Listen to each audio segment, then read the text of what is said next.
For some, it may mean nothing, but for those who have fallen, that single step may seem like a cliff. The reminder was that to help someone who had fallen, just one word was enough. With that, he calls out to Lee Semin as energy flows from his eye. He states that the boy was not a coward, acknowledging his courage and determination to face challenges. And those words changed everything, bringing a new perspective and hope to the young man on his journey. Since the appearance of monsters that wiped out humanity, the world had been divided between raiders and non-raiders. The raider management building is shown with its huge windows. Sitting on a bench, Semin is called by the receptionist, feeling his heart race with anticipation. Nervously, he decides there was no way to run from it, knowing it was time to face the situation. To become a raider, one must undergo the awakening judgment that searches for one's aura and then take a qualification exam. The protagonist descends by elevator, feeling his anxiety grow with each floor. He looks at the lab, observing the instruments laid out in the room. The doctor skips the explanations since the boy had undergone that procedure many times and was familiar with it. She also explains that next year he would be there for the military, preparing for what was to come.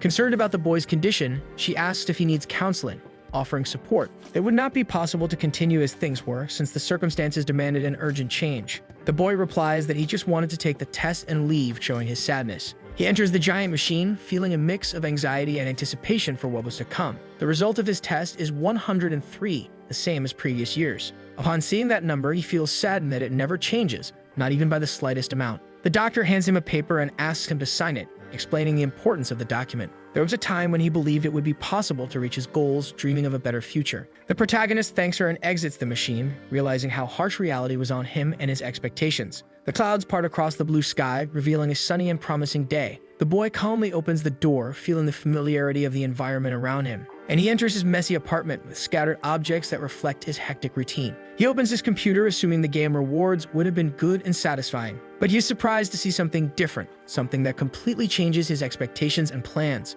It was a message about a qualification requirement that had been confirmed. It was a website with countless pieces of government information, but he wasn't sure how to use it. He started fiddling with the computer, searching for more information. Suddenly, he realized what it was about, understanding the importance of the information he had found. Tony wanted to learn more about that mysterious site, intrigued by the contents and their implications. In his chair, he read all the posted texts, absorbing every detail and trying to uncover the hidden secrets. He wanted to unravel all the mysteries behind that webpage on the computer. He decided to check the day's news, curious to know what was happening in the world. He is shocked to read something about the raider An Sumjin, who had received the platinum mark. All those comments praised the man, exalting his achievements and impressive skills on the battlefield. But the boy was angry, thinking it was a cruel and unfair joke, because he used to see that face every day, the one that mistreated him without mercy or compassion. He hated the fact that that bastard had become a renowned raider, feeling betrayed and frustrated by the situation. He takes down a note from the wall showing his daily exercises, trying to distract himself from the frustration. He was still very frustrated with the news he had read, feeling the rage bubbling inside him. Crumpling the paper, he showed his anger, making it clear how much that situation bothered him. He opened the computer again, determined to find a way to deal with his frustrations. The protagonist knew he was a loser for dropping out of school, thinking he would become a raider. The qualification message appears again, but he doesn't understand what it means. It seemed like the entry of a new member. He starts a conversation with someone named Kim Bonghak. Looking a bit more, he sees other messages and doubts that really was a sorcerer. Unaware, a force begins to appear in his room. A hole starts to form, but he doesn't care, sending messages for his computer partner to find him. Looking back, he realizes the enormous force that awaited him. A voice calls out to him, asking if he was really the unemployed bum Lee Semin. The boy is frightened by what was in front of him, feeling a chill down his spine. The rift reveals another world completely different, full of colors and unknown shapes. The woman touches the water with her feet, exploring the liquid surface and feeling the vibrant energy. Curious, she states that she came precisely to meet the boy, revealing her intention directly. She crosses the portal and now enters Semin's world, defying the rules of reality. In disbelief, the boy lets out a surprised scream at the woman's unexpected and mysterious appearance.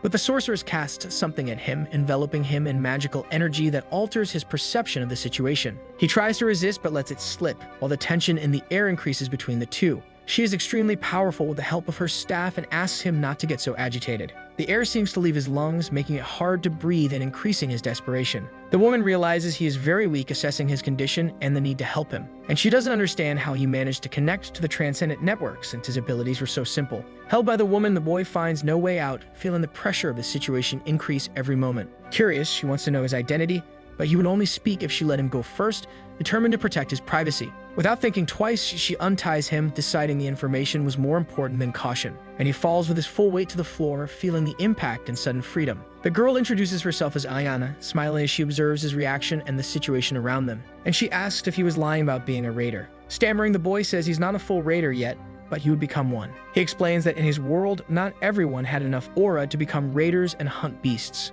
Interested, she asks him to show his aura. He brings his hands together and begins to demonstrate his powers, concentrating all of his energy into a single point. But his energy is still extremely weak, unable to sustain itself for long under the pressure. The light that emanates from his hands flickers, reflecting his inner struggle and lack of strength. The woman can't believe that was all, surprised by the weakness of the power demonstration. But the boy seems extremely confident, determined to show he still has something to offer. Laughing, she asks if this is some kind of joke, finding the situation somewhat comical. Everything in the apartment starts to move as if an invisible energy were awakening and coming to life. The clothes on the drying rack are swayed by an intense wind, creating a spectacle of movement around them. The powerful Ayana reveals her aura, emanating a vibrant energy that lights up the room around her. And the boy is extremely impressed by her power, admiring the strength she displays effortlessly. In her essence, she could be a monster, leaving a disturbing doubt in his mind. The woman continues glowing as she calls out to the boy. Afraid, he begs for his life, feeling the pressure of the situation and the imminent threat. Someone knocks at the door, asking if the boy from room 203 was okay, interrupting the tense moment. The noise sounded like an earthquake, making the walls shake and increasing the anxiety in the room. The woman stops using her powers, realizing that the situation was becoming more complicated than she expected. And she realizes she used her saved points on a loser, reflecting on her choices and what they meant. Nervous, she wants to know how someone like him managed to access the Transcendent Network, but the boy has no explanations. He just opened his computer and saw all of that in front of him, surprised by the situation. Looking at the equipment, she demands that he keep explaining, her curiosity growing with each moment. Finally, she asks him to talk about himself while observing his feelings and reactions closely. Laughing, the boy said he had nothing special, trying to divert attention from his reality. The woman notices that the boy lives miserably, noticing the signs of his daily struggle and loneliness, and he seems extremely pathetic, making her question her choices and his future. Her gaze remains fixed on her reflections. Those words of indifference were filled with comfort. So he began to tell this story about being a lucky orphan not accepted by his current parents. He was evaluated as an awakened individual during his school years, but severe bullying led him to give up. So he ended up with his current life, tired of his numbers never changing for 6 long years. With that, the girl realizes that his story was very boring, lacking emotion or interest, and she needed to leave, feeling she had wasted time on a conversation that didn't captivate her. She exits through the portal, saying he shouldn't mess with the Transcendent Network anymore or he might end up dead. Before disappearing, she gave one last reminder, engraving her words in the boy's mind. Looking into his eyes, she stated that the world was inherently unfair, truth he needed to accept. But even so, he should go out and do something, since he was human and should live. Finally, the protagonist asks if they could meet again, hoping for a positive answer. But she doesn't respond, she only gives an enigmatic smile and tells him to transcend, leaving him intrigued. What it meant to stand side by side with them, an idea that both fascinates and frightens him at the same time. Looking at something in his hand, he wonders if he too could become a transcendent, wanting to understand more about it. He writes an apology letter expressing his feelings and the need to redeem himself for his actions. Determined, he writes to the brothers and sisters of the Transcendent Network. He types that Lee Semin, the unemployed bum, was about to explode his mind with intense thoughts. Since then, watching the Transcendent Network had become part of his daily routine. He saw a new photo of the famous Black Lion, who was born the son of a slave from a noble family, and became a mercenary after the loss of his mother, turning into the strongest warrior on the continent by defeating the nobility. The man had posted a family photo from his last trip, full of happy memories. Soon after, he saw something about Persian Hyung Nim, who possessed the Persian demon sword, a legendary weapon. He was the #1 sword master on the continent, known for his unmatched skills and fame. The boy chatted with the character, who was asking for tips about a girl, seeking advice on how to approach her. The boy's pastime was that Transcendent Network. The tip was to get closer to a girl's heart through her emotions, even using a pickup line. He could ask where her wings were, referring to the girl's angelic appearance, and if she smiled, he could say his heart would explode because of her smile. He gave tip after tip to his online friend. Hyung Nim thanked him for the advice and said that if all went well, he would stop by to visit his companion. When Semin read that message, he became extremely worried, feeling a chill down his spine. Since he wasn't supposed to be interacting with transcendent beings, he knew it could bring serious consequences. He remembered that they kept their promises, never turning their backs after making a commitment. Unlike them, the boy's routine was totally boring, with no excitement or challenges to motivate him. And he had to admit something to himself, acknowledging his limitations and the reality of his life. Since someone like him could never be a raider, he felt trapped in his own mediocrity. Distressed, he grabbed a bottle, seeking a way to escape his thoughts and frustrations, and he drank the entire contents at once, trying to drown his worries and inner pain. Tired, he threw himself on the bed, seeking a bit of comfort after an exhausting day. With eyes full of tears, he realized he had created false hopes about himself, reflecting on his choices. Until now, he had never imagined anything different, feeling stuck in a cycle of disappointment and frustration. He really wanted to become a true raider and prove that he hadn't been wrong all this time. He wanted to proudly show them his achievements, but the reality was very different. But after being stuck at level 103, 6 years must have passed with no progress. And now the character couldn't even get out of bed, feeling completely defeated and unmotivated. Just using his computer for days, he got lost in a cycle of apathy and loneliness. He wrote a message saying he truly wanted to change his life. While drinking a little more from his bottle, he tried to find the courage to change his situation. With bravery, he made a post hoping his words might resonate with someone who would understand. And he fell asleep, collapsing on top of the laptop, exhausted and without energy. Sometime later, he began to wake up, feeling the confusion and disorientation around him. With a hand on his face, he realized he had slept, surprised by how much time had passed without him noticing. His face turned red upon realizing he had written something on the forum while drunk. He began scrolling through the pages and reading everything there, absorbing each word and feeling. Countless messages of support were sent to him, filling him with unexpected hope and motivation. The boy became extremely thoughtful, pondering his choices and the impact he had on those around him. While a light appeared in his room, he felt a shift in the atmosphere, as if something was about to happen. Without realizing it, the figure was already behind him while he was still happy with the messages he had received. A voice asked if that was the unemployed bum, sounding authoritarian and full of disdain. Afraid, the boy didn't move, paralyzed by the tension and the uncertainty of what would come next. Trembling for his life, he recognized who it was just by hearing the familiar and threatening voice. The transcendent member touches his back, causing a wave of energy to surge through his body. Suddenly, he jumps out of his chair, surprised and frightened, feeling adrenaline take over him. His body is radiated by an intense energy pulsing, the force he had never felt before. His veins bulged, and it looked like snakes were all over his body, sliding under his skin. He remembers a colleague telling him not to show off, a warning that echoes in his mind. The masked figure remains in his room, emanating a threatening presence that makes him uneasy. Angrily, the boy looks back, staring at the figure with determination and defying his fear. His fist begins to clench, preparing to try to defend himself. He wouldn't give up so easily, determined to fight for his dignity and for a better future. He tries to dodge the masked figure while enduring the pain. Suddenly, the two characters are in a completely different place. Lost, the boy doesn't recognize the space. Dako Chiyama, the greatest martial artist in history, declares that Semen would no longer be a coward. In a world where modern fantasy intertwines with reality, a young man finds himself facing unimaginable challenges.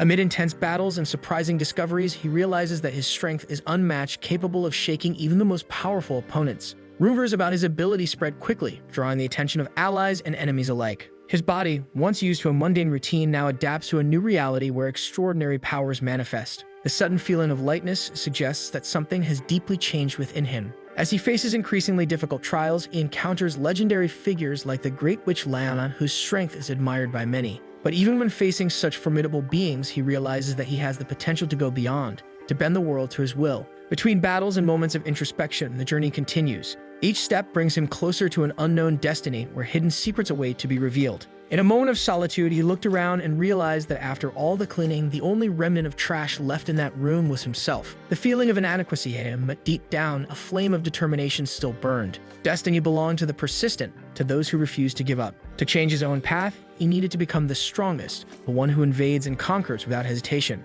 And the stars shine for those who gaze at them, and he wished to reach that light. The memories of the past returned, bringing with them the recollection of a striking encounter and words that echoed in his mind. He had never been a coward and needed to prove it. Exhaustion took over his body after a simple run, and hunger became unbearable. Still, he knew he couldn't stop. Deep down, he always knew he needed to change. The repression of what was weak and useless had to end. If he wanted a new beginning, he would have to seek strength with his own hands. The world offered no mercy to the weak. Only those who grow stronger have the right to move forward. Upon entering a gym, he found himself in an environment filled with the smell of sweat and determination. In front of him, an extremely muscular man watched him with interest. Trainer Kim Deokwa quickly noticed his presence. His experienced gaze caught something in the newcomer, as if he could sense his hesitation. Without mincing words, he asked if the newcomer was really there to train. Then the atmosphere grew tense for a moment, but there was no turning back. With no other option, he followed the trainer's instructions and began the warm-up. With the intense pace, the toll soon came, and his body began to feel the effects of the effort. Kim Deokba, however, noticed something different.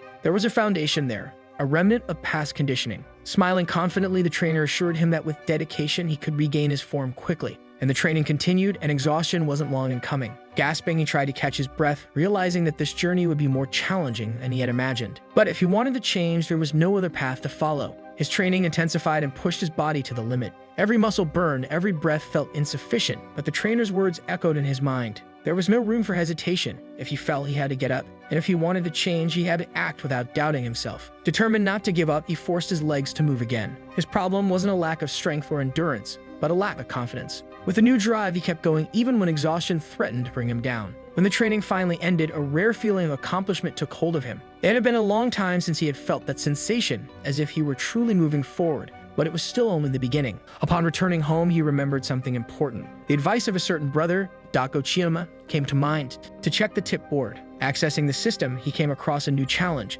A specific mission had been assigned to him. To move forward, he needed to reduce his weight to under 100 kilograms. At first, his shock quickly gave way to determination. If that was the first step toward achieving his goal, then there was no choice but to face the challenge head-on. With the mission clear in his mind, Lee Se-min decided he would do the impossible to reach his goal. Reducing his weight to under 100 kilograms would not be easy, but he was determined. Every day he went out to run, ignoring exhaustion and muscle pain. At the beginning, each step felt like torment, but he kept pushing to overcome his own limits. Sweat soaked his clothes and his breath faltered, but the goal was clear. He could not give up. As the days passed, the changes began to show. His body was no longer as heavy. His movements were more agile, and even those around him started to notice. Some were impressed to see him running tirelessly, while others simply watched, doubting his persistence. Looking at the scale, he wondered if he had already lost a bit of weight. Even if the progress was slow, he knew he was on the right path. With this renewed motivation, he decided he would push even harder the next day. The transformation was not only physical but also mental. He was no longer the same man as before, and little by little, he was getting closer to becoming truly strong. Every drop of sweat that fell to the ground was proof of Lee Se-min's unwavering effort. He knew that if he wanted to become stronger, he had to keep going, regardless of the pain or fatigue. His intense training did not go unnoticed. Other gym goers began to notice his dedication, admiring his determination. It was rare to see someone putting in so much effort, however, not everyone shared the same respect. Between ordinary people and the so-called invaders, there was an insurmountable barrier. Even those at lower levels who had surpassed the blue mark possessed physical capabilities far beyond normal humans. For them, the world worked differently. Immense rewards and a sense of privilege that separated them from the rest of society. Despite this, Lee Se-min did not let himself be shaken. He felt the presence of these powerful people around him, but that only fueled his determination. He was not a coward. Even if he had to fight against all odds, he would keep moving forward until he achieved his goal. After weeks of hard training and unwavering determination, Lee Se-min was finally close to reaching his first goal. The moment of truth had arrived. With anticipation, he stepped on the scale, holding his breath. Then the display lit up with the numbers, 100.02 kilograms. Frustration took over him, just 0.02 kilograms above the target. For a moment, he thought of the most obvious solution. Maybe a trip to the bathroom would do it. Wasting no time, he tried again. The display now read 100.0005. He couldn't believe it. Even after all the effort, he was still a fraction away from the goal. But he would not give up. Pushing out every last drop of sweat and water from his body, the scale finally showed 99.9 kilograms. A message appeared before him confirming his success. As a reward for completing the mission, he received 100 points in the Transcendent Network. However, there was still a limitation. The tip board could only be accessed by members level 2 or higher. Even so, this was just the beginning, and he had proven to himself that he could change. Now all that remained was to keep moving forward. After accessing the Transcendent Network tip board, Lee Se-min realized that increasing his level required 100 points. Determined, he didn't hesitate to confirm his decision. In front of him, several posts appeared, covering various topics. From legendary martial techniques to hidden mysteries about the invaders, everything seemed possible within that space. Some posts promised unbelievable abilities, while others talked about unexplained phenomena. With each reading, 100 points were deducted, and to publish something, the cost was 200 points. However, any view received on one's own post generated a return of 10 points. As a celebration for the first access, he had the chance to read one post without spending anything. His attention was immediately drawn to the unemployed bum Lee Se-min. The author of the post was none other than Dako Chiyama, the greatest demonic martial artist. Upon opening the post, he was introduced to a transcendental ability called Void Severance. The text explained that the flow of internal energy begins in the lower dantian and circulates through the entire body, completing a cycle. However, those with severed meridians were unable to perform this circulation correctly, causing their energy to dissipate like smoke. The solution presented was clear. If an appropriate cultivation method were applied, then the circulation of internal energy could be restored, allowing the body to escape this limitation. Dako Chidamana claimed he would transmit this transcendental ability to those who followed his instructions. The technique was called Taijutsu Flow, and its practice promised to unlock the true potential of the body and internal energy. Until that moment, Lee Seaman had always seen aura as something to be dominated and conquered. Now he was beginning to see a new perspective on his own path. However, Dako Chiyama, the celestial demon, treated aura as if it were a life form with its own will. That had been the answer all along, a deep understanding of the nature of aura that he passed on to his followers. Sitting on a bench, the young man took a deep breath, feeling the weight of training. The blue glow flowed through his hands as he focused, guiding the energy through his body. He told himself that he needed to break through his internal blockages. With a crack, the aura expanded, breaking through an invisible barrier. The pressure around him fluctuated, and he let out a sigh while looking up at the sky. There was still a long way to go, but that was a step forward. The technique taught by Dako Chiyama required absolute concentration, and the aura was meant to flow naturally, spreading like roots and adapting to the environment like water. The training demanded discipline, requiring patience and control. Elsewhere, the tests on Private Raid Training Academy remained in full activity. The heat of simulated battles and intense exercises filled the environment where rising warriors sought to improve their skills. Inside the building, a student approached his superior, bringing a report. Someone was waiting to see him. The leader's watchful gaze lifted, pondering the visitor's identity before making a decision. It was Lee Seaman, his former student, and a long time had passed since their last encounter. Wang Zhonghoon watched with surprise and satisfaction the presence of Lee Seaman, who now stood before him. He recognized him immediately, as well as the pride in the young man's progress. The journey to that point had been arduous, but the effort had been rewarded. Regardless of whether he had become a raider or not, the achievement was undeniable. The atmosphere filled with a sense of camaraderie, and the idea of a celebration seemed fitting. However, Lee Seaman was not there for that. Huang Zhonghoon realized there was a more serious reason behind the visit. The young man's determined gaze revealed his true intent. He needed an evaluation. His aura, which once seemed like an obstacle, now needed to be examined carefully. His master accepted the request and instructed his students to continue self-training while he stepped away. The examination began. The aura measurement was conducted with precision, revealing a surprising result. The curse that had once limited him had been removed.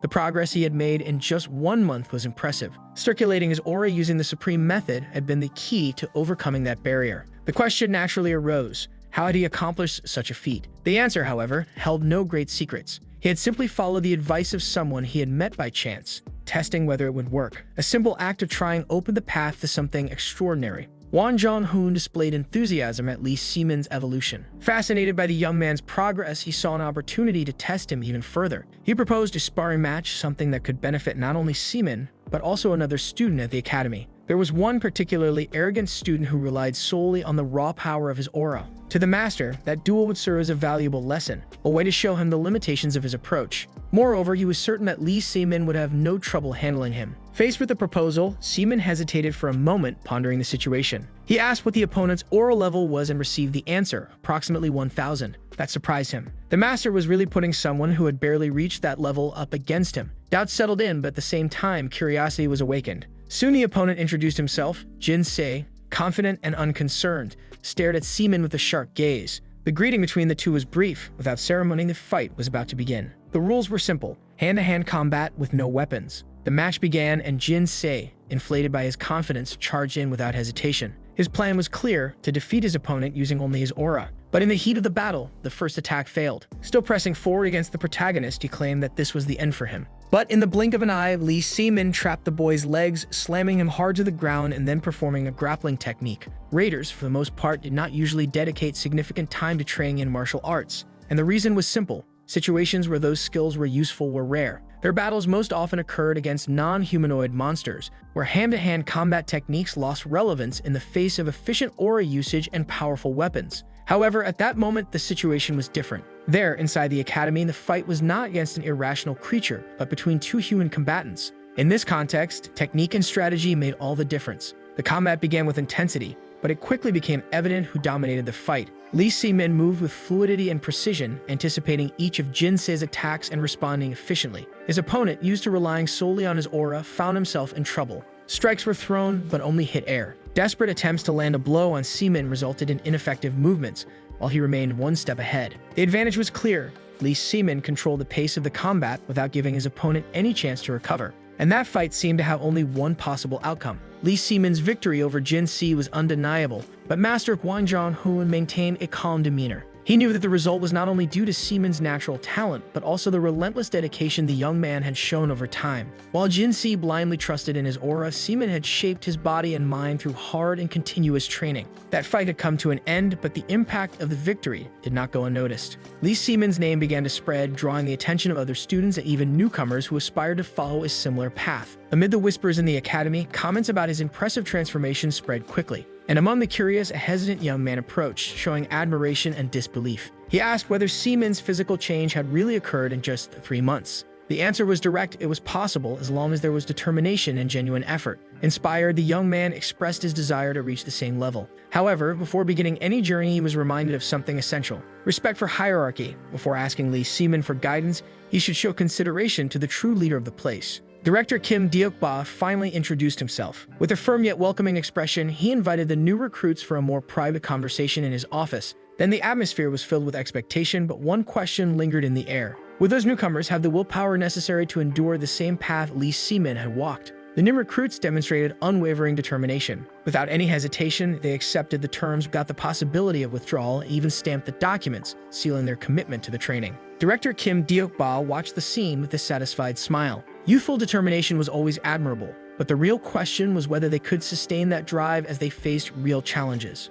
Meanwhile, the training intensified. The beginning of the martial arts technique Xing Yi Quan marked a new phase for the students. From the very first day, the physical demands already proved overwhelming. The effort was relentless, and some were already showing signs of exhaustion. Among the watchful eyes of the academy, some veterans observed the newcomers with curiosity and skepticism. Comments arose among them, questioning the presence of a new member. For some, that newcomer had the demeanor of an invader, and for others, he simply seemed like an experienced outsider, someone who had already walked a longer path than they had. The environment was full of expectations, and each new step indicated that the training had only just begun. In recent days, Lee Seaman began to notice strange glances following him whenever he went to the academy. The feeling of being watched bothered him, but he couldn't understand why. Among the familiar faces, one specific look stood out. A thin and seemingly reserved newcomer seemed to observe him frequently. Seaman felt uncomfortable with the situation, unsure how to interpret that sudden attention. When the approach finally happened, it came unexpectedly. The young man introduced himself with some hesitation, but soon revealed his intention. He suspected Lee Seaman's true identity.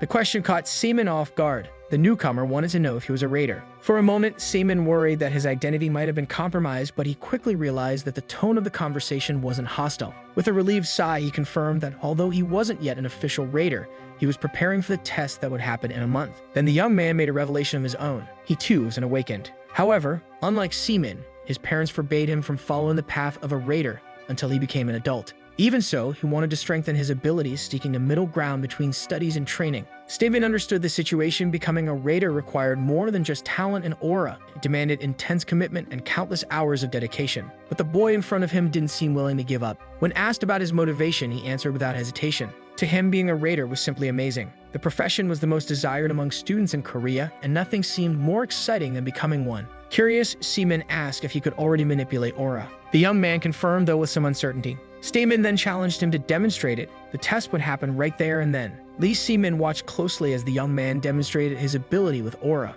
Though a beginner, he seemed to have a solid foundation, mentioning he had learned from a beginner's course taught by the renowned raider An Sung-jin. Seaman nodded, encouraging him to keep practicing. Aura control was one of the most important fundamentals for a raider, and the young man showed great enthusiasm for improving his skills. The exchange between the two strengthened his sense of camaraderie. The newcomer recognized Seaman as someone on the same path, someone who shared the same ambition. He said they would meet at the top as true talents of the future. Seaman smiled at the boy's confidence and responded with the same determination. That encounter rekindled his own competitive spirit. If the newcomers were training so hard, he couldn't afford to relax. Determined to push himself further, Seaman focused on the fundamentals of aura manipulation, reviewing the basic teachings with seriousness. At the same time, the raider qualification test was approaching quickly. Seaman began to search for information about the exam, accessing bulletin boards and historical records. The deepened test, considered the most challenging phase of qualification, was shrouded in mystery. Every year, the format of the test changed unpredictably, with no one knowing in advance what the challenge would be.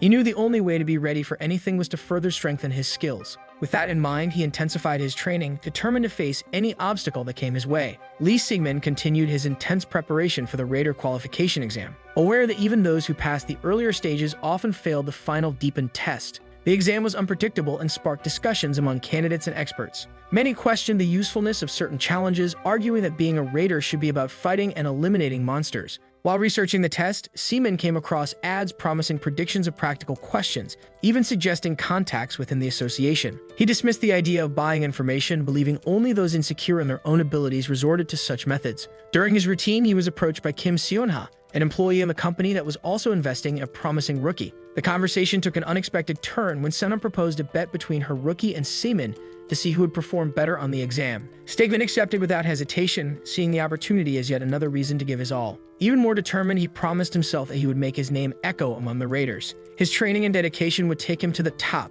without shortcuts or unfair advantages. Lee Seaman entered the qualification exam room determined to give his best. He knew this year's test would be difficult, but that didn't intimidate him. Even before the test began, he noticed the presence of someone familiar in the room. Another candidate who seemed to know him also showed a strong desire to overcome, refusing to be left behind. Steven kept his focus, remembering all the effort he had put in up to that moment. The first exam was written and required deep knowledge about monsters, combat strategies, and risk situations. Some questions included ancient texts and complex calculations, while others demanded quick interpretation of battle scenarios. Lee carefully analyzed each question, recalling what he had studied and applying logical reasoning. He felt that despite the difficulty, all of his preparation had been worth it. It wasn't enough to have strength, intelligence, and knowledge were equally essential to becoming a true raider. The written exam came to an end, and Lee Seaman put down his pen, feeling the tension dissipate. He looked around and saw that many candidates were exhausted, some still mentally reviewing their answers. Then the bell echoed through the room, marking the official end of the test, and the exam proctor announced the end of the time and instructed everyone to stop writing. However, 3 candidates continued to move, trying to add something to their sheets.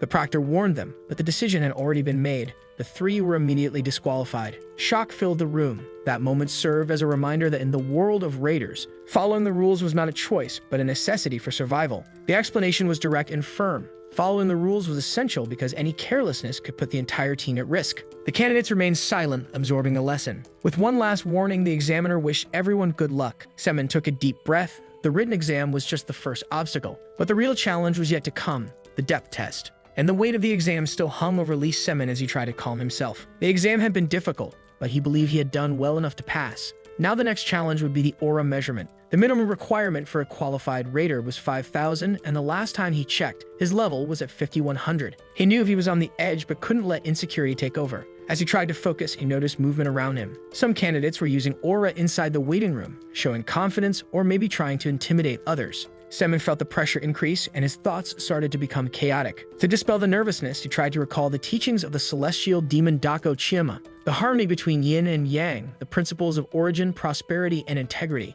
He took a deep breath, seeking balance. At that moment, flashes from the past invaded his mind. He remembered the time he declared his desire to become a raider. His adoptive parents had never doubted him, always supporting him without hesitation. That thought brought a new breath, renewing his determination. Lost in his own concentration, he was abruptly interrupted by the teacher calling his attention. Cultivating aura in a safe place was essential, and he had completely forgotten about his surroundings. Recognizing his mistake, he quickly apologized. Lee Seaman listened attentively while the other raiders spoke about his experiences. He understood that despite the principles and rules, there were times when survival came before any teaching. The veteran mentioned how he had to cultivate aura in forests infested with monsters and how he never had a moment of rest since entering the raider life. Each battle was dangerous, but one in particular was engraved in his memory, the subjugation of the gate. Lee was immediately interested. The raider said that beyond the gate, he encountered countless strange beings, but one of them was particularly terrifying, the Black Castle. That monster, despite being listed in the Monster Encyclopedia, was never officially recorded because no one had managed to kill it. He described how he attacked the creature several times without it even retreating, slowly approaching him. The fear was still evident in his voice.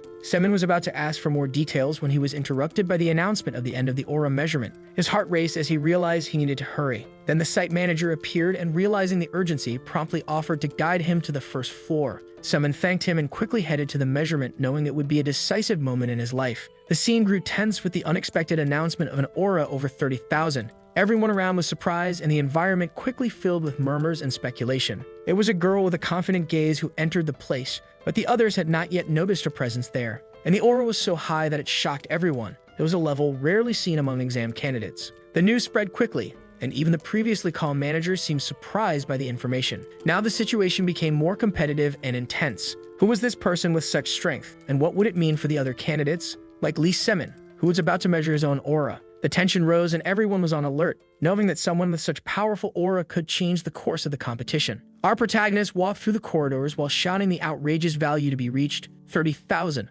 while professionals usually achieve around 20,000. He questioned what kind of child she was while his colleague told him she was called Bang You Bai and added that she was supposedly amazing. After hearing that name, he began to wonder mentally if this someone was just a girl, while the others lamented. Our hero started remembering the redhead while getting irritated, not wanting to believe it could be her. He asked his colleague if there were any disqualified candidates in that place, but his colleague said it was impossible to score less than 5,000 points. The protagonist gave a nervous chuckle while confirming what his colleague had said, adding that his score was only 5,100. The line kept moving, the candidates entering the room one by one, with our boy being the last one to be called. The doctor asked him to lie down on the machine to perform the test. He obeyed, lying down and beginning his meditation. While being scanned, he appeared very nervous, clenching his fingers tightly, until the doctor called him and added that his result was 7,180 points. The protagonist suddenly stands up as the doctor thanks him for participating. The boy starts crying with happiness for having achieved a much higher score than before, and he begins to thank endlessly, as if he were giving praise to God for the result. Then he starts thanking the doctor, wishing him a very prosperous year ahead, while people around him watch the scene with confusion. Finally, he exits the examination room, throwing his arms into the air and letting out a shout of joy. As he walks down the hallway, he starts replying to messages on his phone about his test and inviting the person he's chatting with to hang out. Sometime later in the late afternoon of that day, our boy is whistling a tune while waiting inside a cafe that looks a lot like Starbucks. Still filled with happiness, he keeps thinking about how the world is such an amazing place until something catches his attention. He notices that the red-haired girl is passing by on the street. This makes him quite irritated, as the girl shows not even a hint of humility. As her group passes by, he observes the weapons of the adventurers with her and how they shine elegantly. He keeps admiring those weapons while thinking to himself, when a hand suddenly approaches his back from behind. A boy with glasses startles him by shouting and calling him brother while giving him a shove. He follows that up by asking how the test went. Our boy says the test went incredibly well and asks what they like to eat, with his brother saying he wants pork belly. Said and done, they order the super elegant and decorated dish. With determination, the protagonist says he's offering this out of the kindness of his heart and generosity, so if they don't eat it, he will. As he keeps praising the appearance and taste of the food, Jay looks at the dish, mesmerized as the aroma fills the place. Finally, he asks if the protagonist wouldn't like to work in a renowned restaurant, but is interrupted by the protagonist telling him to just eat already. Our hero begins threatening his companion, telling him to be quiet and stop joking, while a boy with glasses teases him, saying this is an attempt at lobbying.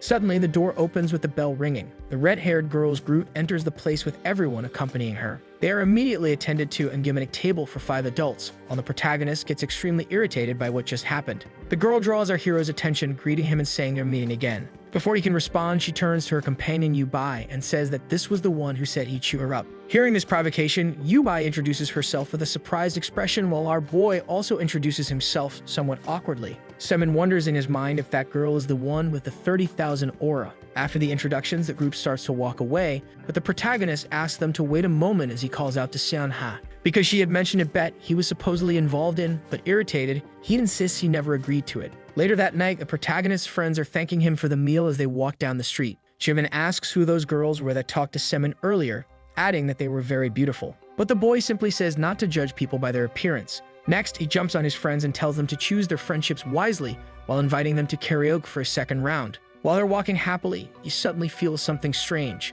a terrifying pressure that makes him lose his composure. Instantly, he looks back to see what happened, noticing cracks in the air. His friend with glasses asks what's going wrong. Our hero forcefully calls out his friends' names. Then he hugs them and pushes them, firmly telling them to run away as fast as they can. In his thoughts, he adds that he has a very bad feeling. He remembers the day when a portal opened in front of him and tells his friends that it's the same, that a portal is about to open, something his friends don't understand. Suddenly, he yells at Park, saying that a portal is about to open. A loud boom is heard as a black and red portal begins to open. This portal grows larger and larger while everyone stares in its direction, and from within the portal emerges a monster resembling a furious dragon with several red eyes in the background. Finally, Semin exclaims the name Sinkus. Hostile monster number 22, Sinkus, appears roaring while leaving everyone stunned and frozen in place. Its roar is so powerful that it begins to shatter the windows all around from the impact wave, and the terrified people start fleeing the area quickly as if their lives depended on it, and they really do. However, Semin was so stunned by the scene that his body couldn't even move. Shinha's group arrives without wasting any time, ordering everyone to evacuate and stepping in to handle the situation.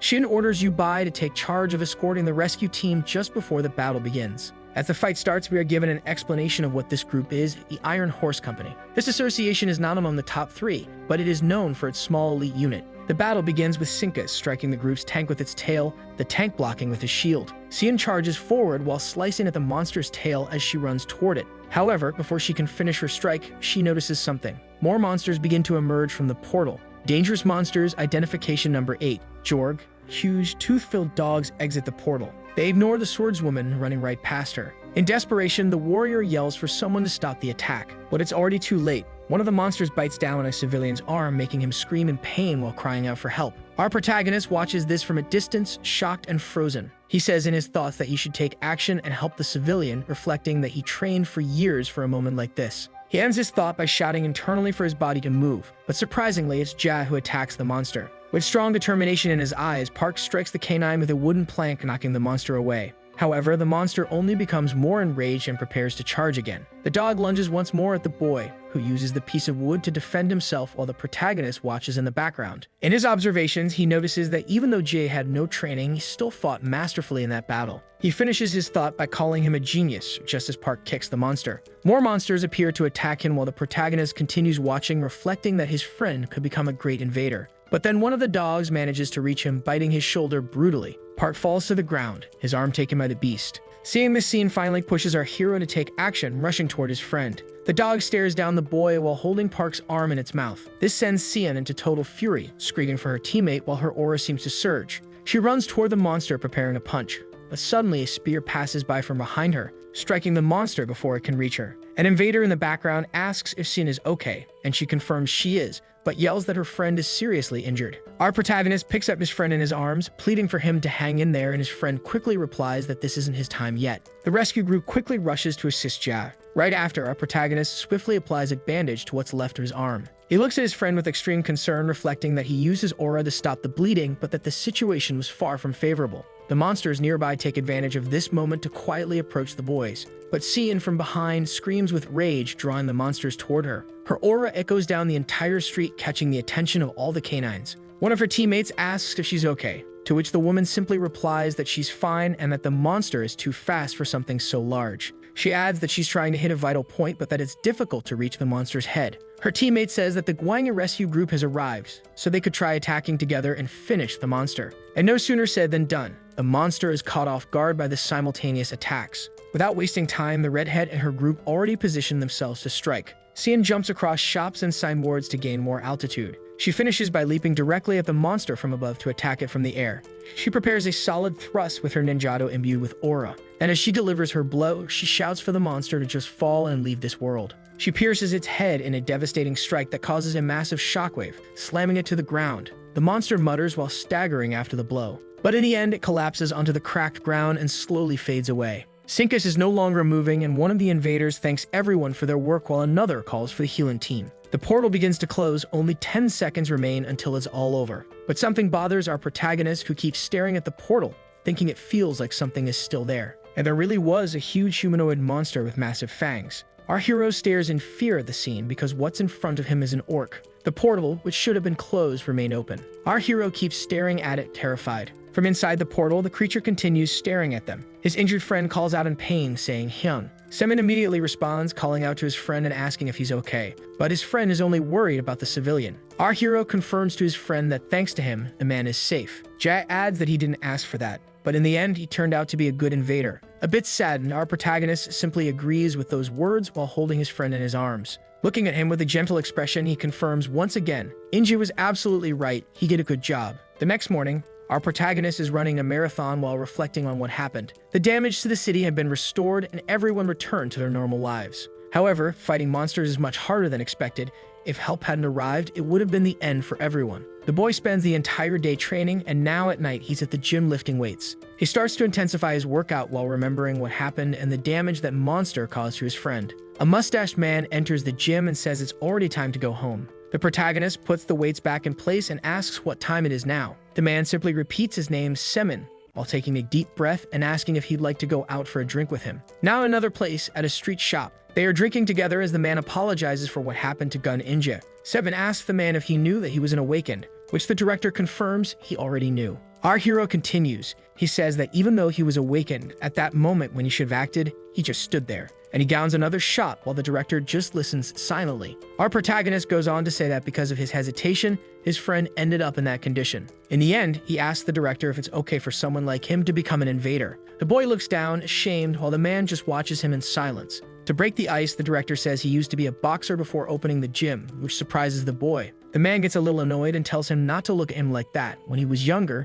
he was really strong and fast. Semin says the director must have been a great fighter. The mustache man laughs loudly and says he wasn't joking. But the fact that he wasn't joking, that was the real problem. He begins recalling his past, saying he had a rival who was like a brother to him. But that rival fell and never got up again after a fight they had. After that event, he was never able to step into a ring again. Finishing his story, he asks the protagonist if he knows why he's telling him all this. The boy questions the reason, and the older man simply adds that he told the story so Semin doesn't become someone mediocre. Bombarding the boy with questions, the man keeps firing words, asking if Semin is just going to stand around crying and do nothing. The boy tries to reject the statements, but is interrupted by the director saying there's no such thing as a perfect human being. In fact, he himself couldn't continue his career after seeing his opponent on the ground, but all humans make mistakes. And in the end, everyone tries to fix their flaws. But of course, that's just as terrifying. But in the end, fear doesn't matter because no matter what has happened or will happen, you must keep moving forward. They both toast their shots at the end of the monologue. And finally, a man asks Semin if he thinks he could beat him in a fight, with the protagonist laughing and saying he thinks the old man would win.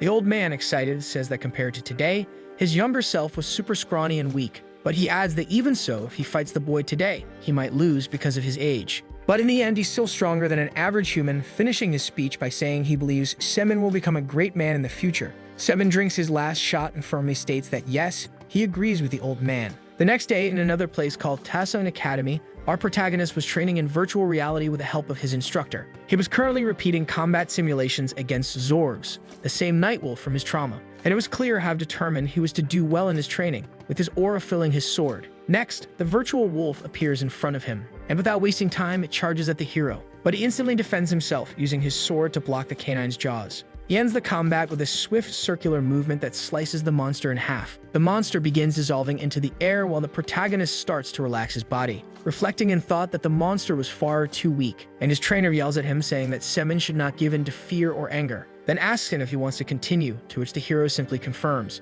ending his statement by saying that this time he wants to fight Asinkas. The virtual monster is deconstructed in front of him. A gigantic dragon wolf now stares at him directly. Semin readies himself with his sword while facing the monster towering above him. He then charges forward with violent force toward the creature, and delivers a circular strike to its front leg. Upon receiving the blow, the monster instantly regenerates and tries to strike the protagonist with its tail, but he ducks to avoid it. He rises quickly, gripping his sword in a defensive stance. The monster charges at him with one of its paws, trying to crush him, but again the boy dodges. Unifying form and will, Xingyu Quan, a martial art that flows with the mind. San advances with his sword glowing against the wolf, and delivers a precise strike to the creature's neck, with a massive aura radiating from the slash. Sinkas howls in pain as he watches while the protagonist finishes his attack. With the monster defeated, Semin reflects in thought that the more he trains, the more he reacts purely by reflex. He takes a deep breath for a moment while beginning to recall the day when it all happened, and reflects that everything could have been different if he had taken action, regretting not being able to turn back time.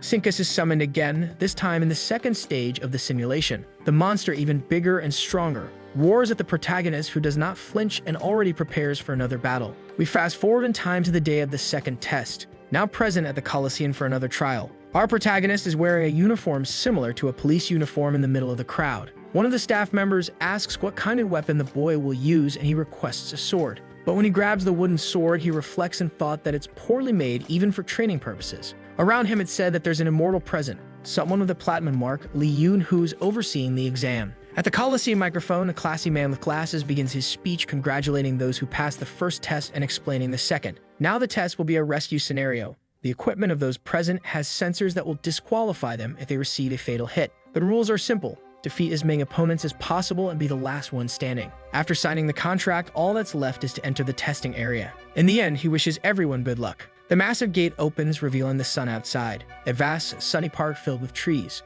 Only 5 minutes remain before everything begins. During that time, everyone is free to choose a place to stay. The game begins, and the protagonist simply stands still in the same spot. One of the extras asks him what he's doing just standing there. Semin remains silent, just wondering if that man was thinking the same thing as him, just standing still and observing, but the man simply says they'll have to fight first. However, before he can finish his sentence, our protagonist already strikes him with a vertical downward slash, one that gets blocked. His opponent tries to counter with a horizontal circular strike while calling him impatient, but the attack is dodged. The fight between the two intensifies as the spearman strikes repeatedly, taking advantage of his reach. He was already celebrating victory, but before he realizes it, one of his strikes is deflected by the sword. The hero captures the opponent's spear using the mother guard of his bladed weapon, and just as his opponent begins to taunt him, he drops his weapon and charges at his opponent, grabbing the man's face with the palm of his hand. Our boy already prepares a punch against the spearman, who questions why the protagonist threw away his weapon. A loud bang echoes through the air, and an announcement is made to all players minus 222 has been disqualified.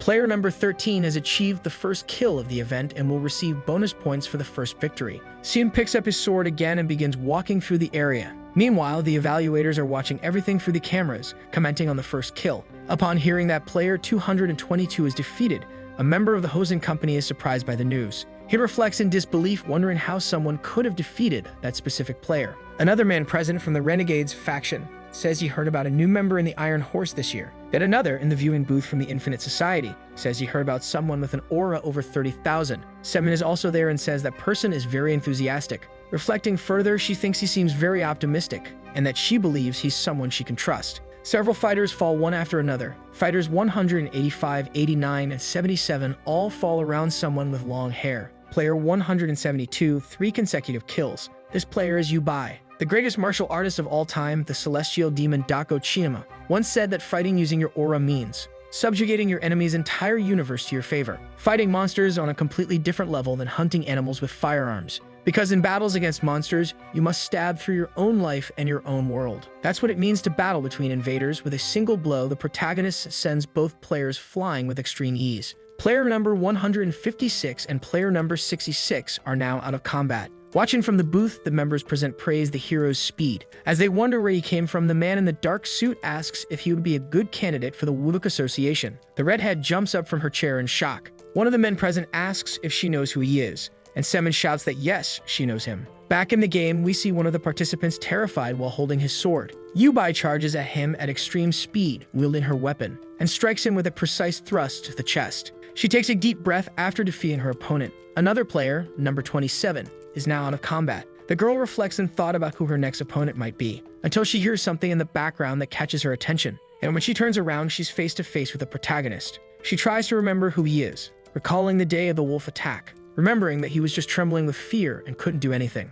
The hero looks at her with a very serious expression and she gives him a smile, saying it's been a while since they've seen each other. As she watches Semin, she reflects that he was the one who made the bet with Sion and calls him insignificant. But she notices the number of kills he's made, wondering if he might be that type of person. Someone with a very high skill level, but who's terrified of monsters. She finishes her thought and calls him to fight. She prepares a horizontal swing with her sword, and with a quick leg sweep, she tries to slash the boy's face. Semin is surprised by such speed and reflects that apparently it wasn't just the girl's aura that had great value. With steps similar to a dance, she spins and prepares another strike against the hero, who raises his sword to defend himself. The blow makes a loud noise and sends Semin flying backward. Without wasting time, he kicks the protagonist, who blocks it with his arms. A few seconds pass as both fighters stare each other down. The girl begins to reflect on the events of the fight. Even after being kicked, Semin countered her with his sword while defending himself, and Yu reflects that his skills surpass hers. The woman touches her injured chin with her thumb while showing a faint smile. She begins untying her hair while reflecting that seeing people like him makes her feel very uneasy. When she finishes untying her hair, Yubai's aura looks like it's about to explode, and the protagonist watches in awe.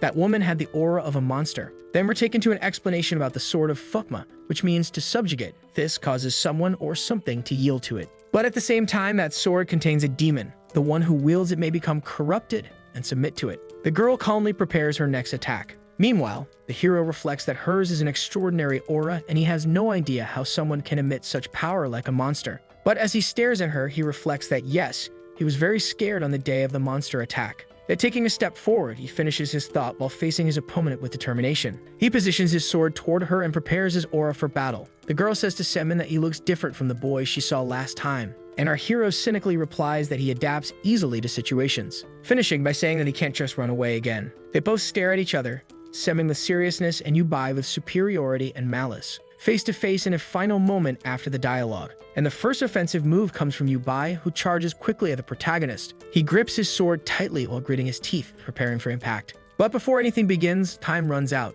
They were about to clash blades, but the timer ends just in time. This surprises both fighters who didn't expect that resolution. The loudspeakers continue explaining the end of the exam while both Semin and Yubai fall to the ground listening to the voices. In his thoughts, our protagonist sighs that he managed to survive. In another location, everyone is instructed to head to the indicated place. Now comes the final evaluation with a different format. The best players from rounds 1 and 2 won't get much rest. This is the twist of the exam. In front of the protagonist, he sees only a piece of paper and a pen, not understanding what kind of test he's facing now. This year, the final test will be an essay, which surprises everyone. The evaluator tells everyone to remain seated, as moving will result in disqualification. The test is based on answering the current question in 5,000 characters or less. The question is, why do you want to become an invader, and what is the mission of an invader to you? Whispers begin to spread through the room, but honestly, it feels like those elementary school questions. But while reflecting in thought, our boy deduces that the catch is, being generic in the answer will disqualify you. When all of this started, he was obsessed with becoming an invader to bring justice. He begins to remember his past while thinking about what he will write, remembering how his friends were beaten, reflecting that when he made the decision to become an invader, he thought he was doing the right thing. Since the weak are always left behind, he reflects on being an orphan, and that over time he realized he had been abandoned, now adopted by his current guardians. His new parents, those who answered his call, those who didn't need to say a single word for him to feel loved. He remembers his parents' words about who he wanted to become and about how everyone in the world has a purpose, adding that finding him was their purpose. They didn't need to say anything more complex for him to understand the message. After hearing the news that his biological mother had passed away, he believes they were saying those things because of that. His parents tell him not to push himself too hard in training and to take care of himself, something the protagonist simply agrees with. Then his father tells his son to stay strong in his name. When asked, he adds that Si means world and Min means people. Become an invader to protect the people, Semin. His father finishes his advice while his son watches him in admiration. Then Semin finishes by thanking them for raising him as he bows to them. With 5 minutes remaining before the final deadline, the boy asks himself once more why he wants to become an invader and what is the mission of an invader to him. Humans fight monsters, and the only way to win is with their aura. Why did he receive this power, and why did he feel so connected to it? He questions these words while remembering the day he received the calling, saying that he wasn't a coward. To protect the world in peace. That was his reason, he concludes as he remembers his friend in his arms and his trainer. That's why he became invader. The exam ends and a few days pass. Now we are at the hospital, seeing the protagonist open a door. This was the room of his friend Jed, who was reading at that moment. He asked his friend if he's doing okay, and the latter simply replies that the book was pretty cool and asks if Semin would like to read it. But the hero just says he's not really into that kind of reading. He then asks when Jay will be discharged, but his friend replies that it will be a while and that he plans to take the opportunity to study. Semin is surprised by that statement, and his friend gets irritated, saying that even if it doesn't seem like it, he's not that smart. Park asks if Semin knows what a quadratic formula is, and the protagonist answers that he doesn't. Just as a fun fact, this formula is called Bhaskara's formula here in Brazil. After hearing his friend's response, Jay laughs a lot and says Semin is worse than he is. Semin stays silent, looking at his friend as if grateful to see him well. But he breaks the silence, calling him by name, and adds that he will heal his arm, though it might take a while. His friend replies that he believes in him and that one day he'll become a firefighter. This statement surprises the protagonist, who questions the idea, but his friend just adds that firefighters are just as incredible as invaders. As he ruffles his friend's hair, our hero says goodbye, and Jay, with a smile on his face, says goodbye as well. But before the boy can leave, his friend asks when they'll see each other again. And the protagonist replies that probably in 2 years, and asks Jay to stay strong because he'll come back, finishing by firmly asking if he understood the message. Outside, our hero laments about the 2 years of youth he's going to lose, shouting to the skies that this is the purest tyranny of the state. Then we are reminded of the Immortal Unit, a special unit made up of those who failed the test. We are then introduced to their trainer calling out to them. He says that each person uses a specific weapon and asks if the protagonist thinks the state would provide every single one of them. At the weapon shop, the protagonist looks pretty down as he opens the door. A clerk greets him, and he just grumbles that he's in a hurry. The blonde guy asks if the hero is enlisting, which annoys him. Then the clerk asks what kind of weapon the boy is looking for, and he says he's looking for a claymore. The clerk says that this type of weapon has a deep style. Since it's a symbol of two-handed swords, they have a large selection. He continues talking about it, saying that the claymore is a weapon with a rich history, similar to katanas and zweihanders. He adds that Iron Heart makes some really good ones, but the price is too high for casual use. And he finishes by stating that when it comes to two-handed swords, focusing too much on style can be risky, as he hands one over for the protagonist to test. The boy takes the sword in his hands and starts swinging it to test it. Excited, the seller says he knew the hero would recognize the value of that weapon, claiming that even though it was made by a small organization, it was very good. Semin ends up buying that sword anyway, while the seller thanks him. Our hero leaves, really irritated with that man who kept talking to him and didn't even get a thank you. He walks away telling himself that he's a real man and that he'll give it his all to make everything work. And since he was born a man, he has a lot of work to do. In another location near the DMZ, a man appears complaining about certain individuals. This man is Yun Wujie, part of the immortal unit belonging to the Shield Battalion units.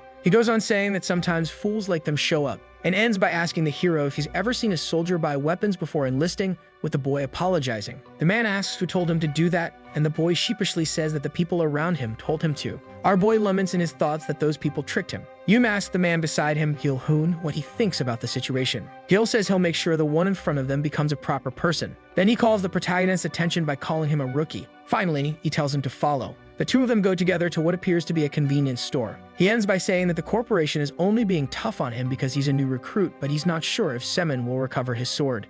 Yil asks what the boy would like to eat, and he responds by saying he wants a chocolate pie. Since that wasn't a place for that kind of thing, the soldier just tells him to eat properly and provides him with a full meal. The protagonist reflects in his thoughts about those present and says it's very different from a regular military unit and that it doesn't seem like he'll be trolled. Gil asks Lee if he knows what kind of place he is in, and the boy replies that he doesn't know. Informing him about the place, the soldier says that people think it's just a place where those who failed the test go, the hero asking if that's not true. Gil, after hearing that, hesitates a bit before telling the truth and asks if the boy knows what happens if an invader fails to defeat a monster. The protagonist tries to say that an event would happen, but is interrupted by the soldier asking what kind of event that would be. Now more thoughtful, the boy continues saying he heard that in the past, some kind of event used to occur, where the invader's system wasn't well developed. Nowadays, when people talk about portals, they think of dangerous dimensions or kinds of mines. But what happens if the invaders fail to stop the portals? Lee wonders in his mind. Finally, the soldier asks if he has finished eating, and the protagonist says there's still a bit left, but the soldier adds that it's happening right now.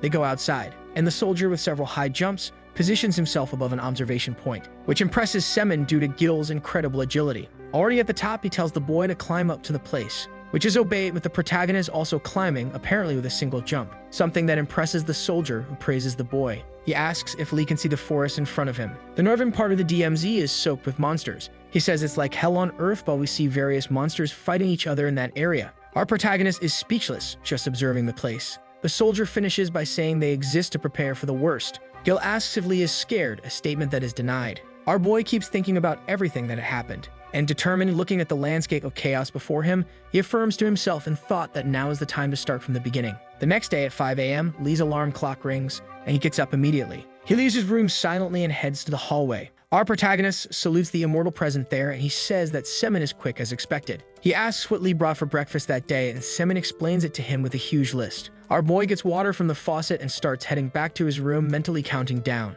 The bell rings, and the protagonist opens the window shouting for everyone to wake up. And he asks once again for Sergeant Kim Hee-in to get up, but is answered with murmurs. But our boy approaches, offering him water, and says once again to get up, saying that today the officer is First Lieutenant Han. Everyone in the dorm starts getting ready. Kim asks if everyone made their beds and is answered with confirmation. Then he asks everyone to go now. In the courtyard, a shout for attention. The person in charge says that the expedition team will return today and that everyone must ensure they can rest, so they must stay alert. Gil asks if Semin heard clearly about the squad leader returning and is answered with confirmation. But then the boy asks what this so-called expedition is, and the soldier answers that it's supposedly something in North Korea. Even though that's the classification, it's strange because North Korea has currently collapsed. There are currently only a few guardians protecting some cities, but they are at a complete disadvantage compared to the monsters. And as a result, South Korea, China, and Russia formed a defensive line to block the monsters. That's all they know about North Korea's support in protecting South Korea. That's what they call the expedition. But either way, Lee shouldn't make the sergeant grumpy, because he wasn't a mediocre person. They return to the cafeteria while Jill asks what the boy wants to eat. Entering the place, the soldier cheerfully greets the sergeant for having returned, which the sergeant responds saying it's been a while. And he asks who is the one present with Gil, saying he's just a new recruit. Sergeant John Woo says that if that's all, he needs to take a shower, and then they should talk. He asks Gil to empty his bag for him. That backpack had a horrible smell, and the protagonist asks if the soldier is going to wash it to deal with that. Until something falls from the bag, a monster's head. It was the creature classified as number 10 Emirate. The protagonist starts reflecting on it, saying that one would need a gold mark to be able to hunt one of those alone. Later, They meet with the surgeon again, who asks if anything different happened this time, and the soldier mentions Lee's weapon. He continues revealing more about his companion, giving details about how he brought a sword at the time of recruitment. The surgeon simply asks to see what sword is out of curiosity, and as said, the sword is shown to him. As he picks it up, he reads the inscriptions in silence. Then he says the word name. Gil, annoyed, asks Lee to just say his name already, and the boy yells embarrassed that his name is Semin.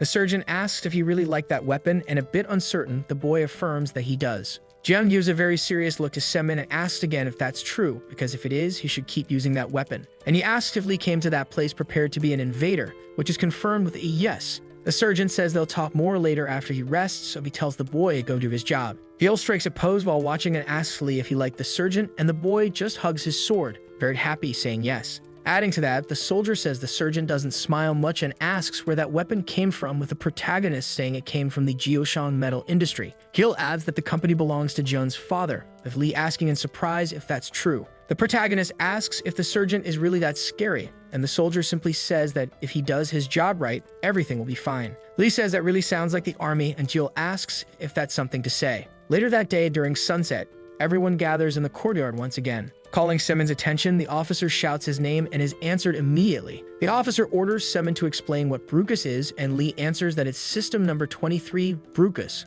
more commonly called Earth Pup. This monster uses its powerful teeth to bite, and it uses various strategies to succeed since it attacks in groups. And occasionally, another monster called Brucus Warrior appears. It is much larger and has far more powerful attacks, so there are debates about separating it under another identification number. The officer asks if the boy studied monsters while in society, but the boy shouts that he's just a regular candidate. Around him, the soldiers say he's amazing and the best in the squad. Another question is asked by the officer, this time to Yoon. The question was about Brucus's weak point, and Yoon replies that it's the abdomen. He adds that Brucus has poor vision, so they must dodge it and strike at blind spots with strong, precise thrusts. Then the officer adds that if the strike comes from the side, the sword may bounce and fly off, so they must train thrusts starting now. The protagonist grabs his new sword with joy in his eyes, and he starts his training with various precise sword movements while moving around. In the end, he receives praise from all sides, being called a genius, but he reacts humbly and flattered until the alarm sounds. It's an alert of an impending invasion. The Brucus are attacking, and now everyone runs to their positions, with the officer encouraging everyone to face the monsters. An explosion is seen in the distant forest. Our protagonist begins entering the forest, saying that the Earth Pups stepped on a landmine. He was running with determination until something surprises him. In front of him stood a gigantic army of Brucus. The soldiers are prepared in position to face them, and the attack begins with the surgeon throwing a spear that hits one of the insects dead on. Declaring himself a general of the Republic of Korea, someone far greater than those bugs, Gil tells Semin to stay behind him, and suddenly, one of the monsters appears behind him to attack. But that creature is instantly struck right in the chest by a precise thrust from Gil. After that scene, our hero becomes even more alert and ready for battle. And he also lands a precise strike on another creature that charges at him. With the soldier praising him, both were covering each other's backs. However, even with this apparent advantage, the monsters kept coming more and more. We hear a scream in the background from the officer, who falls to the ground. There stood a Brucus warrior, a gigantic insect with red eyes, staring at the soldier. The squad starts to panic, shouting that they need to hurry and help their leader. But everyone was too busy fighting their own battles, unable to find an opening to assist their officer. That officer is then grabbed by the creature while screaming in pain. This sight deeply affects our protagonist, who begins to remember his trauma from that night. The night his friend lost his arm. The protagonist grips his sword tightly, and his aura flows through it, until he leaves his post and goes straight to rescue the officer, with Gil shouting his name. The officer was about to be crushed by the creature, but our hero blocks the attack with his sword. As he looks at the creature, he reflects in thought that even if the one in front of him is much bigger and stronger, it doesn't make a difference, because all it takes is to find the weak point and finish it. He prepares his sword, bursting with aura as he swings it, saying that it's time to face strength, even greater strength. He charges at the monster and slashes the side of its body with a horizontal strike. A single blow was enough. The creature falls to the ground while everyone watches the scene in shock. The protagonist, still standing, remains firm, waiting for the next monster's attack. Monsters that waste no time and immediately focus their attacks on him. The hero gives a small smile as he calls those monsters insignificant, and ends by shouting a war cry, calling them to face him as he calls them simple little sand pups. Some time passes, and now in the morning of the next day, all the monsters are finally gone. Semin collapses to the ground from exhaustion, until Gil calls out to him. His companion says he did a great job, but that he needs to ask him something serious, asking if he really failed the test to become an invader. The boy ends up saying he failed during the rehearsal stage, something that surprises the soldier because he didn't know that. The protagonist just changes the subject, offering some water to his companion, water in a container full of dirt. The soldier asks him to clean it, but the boy just says he should throw some water in it, and Jill responds angrily that it's fine while cursing at Lee. The next day, rumors spread about a new recruit with amazing abilities. As usual, they ask Semin what he'd like for breakfast that day. The boy reflects in thought about working hard so that one day he can become someone recognized until he's called. The surgeon asks the protagonist if he really wasn't doing everything possible to raise his reputation. He adds that he heard the reports about a boy who defeated the Brucus warrior alone, with the hero responding by apologizing. The surgeon places one of his hands on the boy's shoulder, saying that it wasn't a bad thing, it was good news, and finishes by calling him to go outside with him for a while. Both are now outside with swords in hand. Jian-Woo orders Lee to hold his sword in position and asks if the boy had fought a few times before, which the boy confirms. Then he says that will be enough for now. Without warning, he charges at the protagonist and orders him to try to defend against his attacks. The fight between them is extremely intense, with several blows being exchanged one after the other. The hero is in a very uncomfortable situation, trying to keep up with all those simultaneous movements. The attacks were getting harder and harder to block as the protagonist kept stepping back and becoming desperate not to be hit. Reflecting in thought, he says that all the attacks were so precise and solid, as if his opponent had been practicing the same technique like a madman. After finishing his sequence, the surgeon says now it's time for Lee to attack first. Our hero asks about John's sword, and he simply says it came from the same company as Lee's, but from a more premium line. But he also adds that the protagonist's sword was also very good, combining the elegance and robustness of a claymore. And he finishes by praising the boy's choice, who thanks him and receives the response that he shouldn't thank, he should just keep using the sword. Both return to face each other in a frenzied combat, with the other soldiers watching from the background. Gil says excitedly that Lee is blocking the surgeon's attacks well, but soon after they move on. The hero reflects in thought that each movement has a beginning, a development, a turn, and a conclusion. But the surgeon's attacks were different. They ignored all stages and came straight at him in a single instant. He is on a completely different level from Yubai. A strike hits our protagonist directly, launching him backward as he concludes in thought that the surgeon's attacks are powerful on their own. About to hit the ground, he can no longer think of anything. His opponent gave no opening for anything. Later that same day, during late afternoon, the training had ended with the surgeon saying, "Good job" to the boy. The protagonist, all beaten up, thanks the surgeon for the training while he asks if the boy believes he can become an invader one day. Something the protagonist says will certainly happen, with the surgeon adding that when he improves a bit more, he'll try again. The hero wonders in thought what that path might be. Then Lee asks John how he ended up being discharged, and the surgeon replies that he volunteered and didn't want to feel bad after being discarded, adding that his father felt ashamed because he failed the exam, with the protagonist asking how all of that happened. And John simply replies that it was like hell. The hero just remains silent for a few seconds after hearing that phrase. But he breaks the ice by asking why he chose North Korea among all places, and the general says it's for recognition reasons, adding that if the boy was curious, he could go take a look himself, saying that if he really is interested, he just has to go a little further from there. Lee begins to reflect on going to learn more about the mission of the one he admires, but is cut off by the surgeon telling him to stop with the nonsense. That same night, the soldiers were on guard, observing the area, with one soldier asking Semin what kind of creature that was that he was seeing. And Lee replies that it is beast number 11, Bukik, a creature with large and dangerous horns that, if they hit you, will make you rot. The soldier asks if the boy is planning to take the exam again after being discharged, which the hero confirms, adding that he's thinking of simply leaving. The hero is surprised by this statement from his companion. He continues saying that if Semin failed, how could he himself possibly pass? Something that Lee asks Staden why his companion thinks that way, adding that he always comes to that place thinking he'll just try one more time again and again, but being an invader is not the only path. The protagonist says that if he decides to change course in the future, there's nothing wrong with choosing another path, but something draws both their attention. They notice someone in the distance slowly approaching the area. Both are extremely surprised upon seeing that image. The superior orders Semin to go immediately and inform the unit about what's happening. The figure was approaching from the north, appearing to be a man around 20 years old. One of the monsters in the background notices that man. This frightens Lee, who tries to intervene, but Yoon stops him because leaving the area without permission was strictly forbidden. The monster charges at the man in a violent attack. The soldiers watching this scene shout for him to run. But calmly, the man simply raises his hand toward the creature, showing a reddish aura. And with a simple, effortless motion, he delivers a vorpal strike against the monster. Finishing his move, he asks for help while falling to the ground. The soldiers observe the scene in disbelief, not understanding what just happened. After that, nothing more is heard about that man. Some time passes, and now during the day, Lee asks Yoon if the rumor about the creation of another development group is true, which the corporal confirms. And then he asks if the protagonist is thinking about volunteering, which the protagonist also confirms. Yoon suggests that Semin not do it, saying that John is a special case because most who choose that path end up returning with injuries, adding that there are even some who don't come back at all. But the boy says he still wants to go. Gil asks the protagonist why he wants it so badly. It's to become stronger, which the protagonist says is part of it, but that he's also curious. Then Yoon stands up and asks Semin to follow him. He touches a door in another location. He introduces himself to those present and apologizes for the interruption, saying he will return later. At that moment, the man in that room says it's alright and that he can say what the matter is, with the corporal stating it's about volunteer. The response in the first few seconds is silence, which is then broken by a question from the highest-ranking man present asking if it was really about a volunteer. With an intense gaze, the character asks if he was volunteering for an implantation team. The protagonist observes the man in front of him intrigued as he says he wants to volunteer together with Corporal Lee Semin. At that moment, the superior questions their names while the soldiers present introduce themselves with serious and disciplined posture in the room. The exchange of glances becomes strong and suspicious, creating palpable tension among those present. Touching his shoulder, the superior says the man seemed very confident and praises his posture. Turning his back, he welcomes him to the team, causing the protagonist to sigh in relief, relieved by the acceptance. Some cars travel along the highway with numerous troops on board.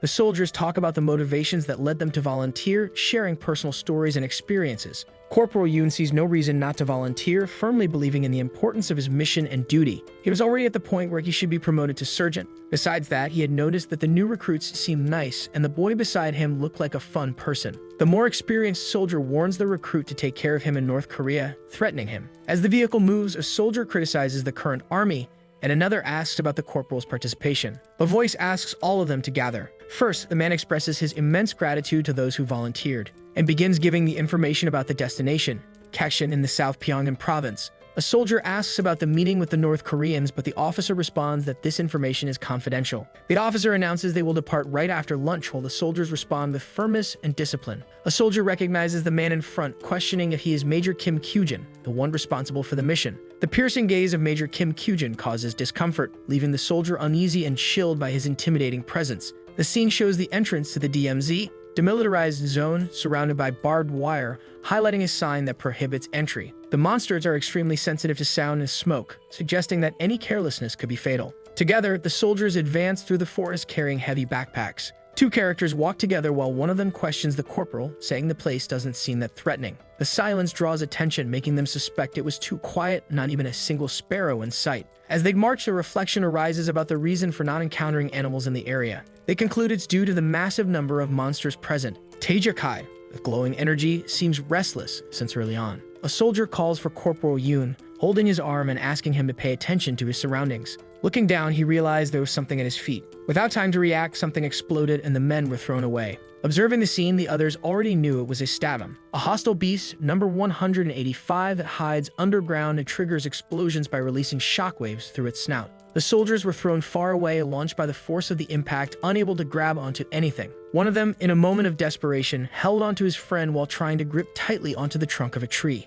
Corporal Yoon, with his impressive strength, managed to hold the boy and prevent him from being swept away by the current. Thanks to the captain's quick intervention, the two were safe and sound, far from the imminent danger surrounding them. Firmly holding their swords, the two warriors prepared to bravely fight the enemies. With determination and courage, the two began to fight, facing their opponents with skill and strategy without hesitation. Statums hide underground when they sense movement, so they should blend in with the smoke and look for an opportunity. The creature was sniffing the dense smoke surrounding it, unaware it was being attacked from behind. When it finally realized it was under attack, the creature became alarmed and tried to defend itself quickly. A precisely thrown grenade caused a massive explosion, scattering debris and smoke throughout the area. It was the perfect opportunity for the soldiers, who were ready to act and attack the wounded creature. The soldiers, with courage, cut a piece of the creature, taking the chance to weaken it even further. The captain orders the soldier to take care of the rest of the beasts while he advances a little further. Next to a leafy tree, the man stands still, observing the whole scene with attention and apprehension. He states that he was afraid of dying that way, feeling the tension increasing with each moment. But his worried companion tried to calm him down in every way,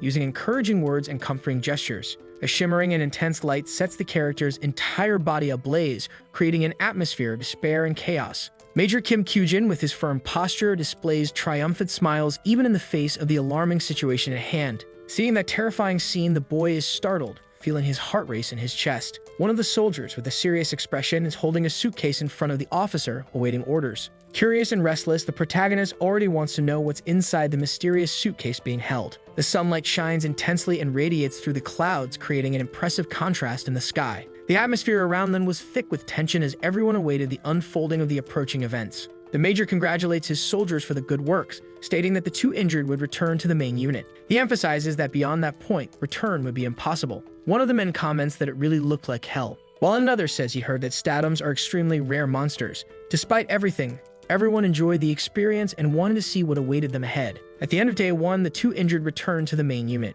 In 3 days, the men faced 5 battles and many injuries. Then the leader raises his hand, ordering the group to stop immediately, and his serious expression conveys warning and authority. The leader instructs them to wait at the location as the soldiers position themselves alert and awaiting instructions. A soldier warns them not to stray too far. 2 soldiers complain, and one of them comments that the leader explains nothing, while another says they're just numbers in the mission. The soldiers appear in an energized view, highlighting a strong green glow emanating from one of them, drawing attention. 2 soldiers discuss the flow of ki, noticing that it increases as they advance further north. A soldier steps carefully on the ground while observing the surroundings, intrigued. He seems to have heard a suspicious noise that caught his attention and put him on alert. Realizing something was moving quickly, he tensed up and began to prepare. And it was coming in his direction with impressive speed, making his heart race with adrenaline. He announces that the beasts are approaching, warning everyone of the imminent danger. All the soldiers become frightened by that information and take up defensive positions. Holding his sword, he asks the monsters to come closer, showing no fear in his expression. But what approaches them didn't resemble ferocious creatures at all,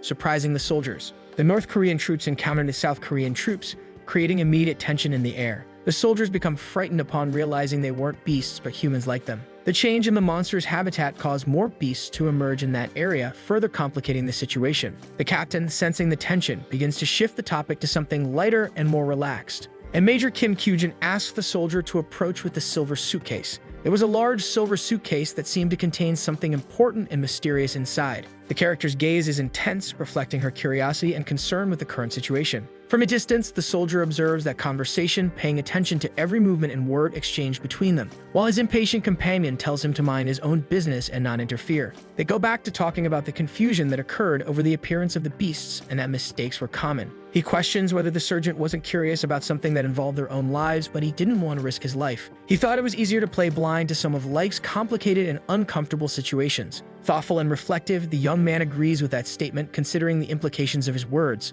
The troops keep marching man after man, advancing with determination toward their destination. The previous group returns safely, relieved to have completed the mission without incidents. However, some comrades ended up dying along the way, leaving a feeling of sadness and loss among everyone. With a serious expression, the commander asks them to stop for a second and listen to his instructions. To place a detonator in that strategic location that could change the course of the current situation. The officer mentions changes in the monster's habitat, warning about terrifying creatures that have settled in. The other soldier tries to remember the name of the creatures, mentioning something like kinensis that appear in groups. With a confident smile, the soldier suggests that the officer check it out personally if he doesn't believe his words. The officer maintains a serious and suspicious gaze while the other man smiles enigmatically and provocatively. The troops noticed that the leader had stopped walking, drawing everyone's attention. Because of the distance, they couldn't understand what they were discussing, but the tension was palpable. They'd only heard the word kinensis, which had something to do with carnivorous plants. They looked like roses, but they weren't real plants.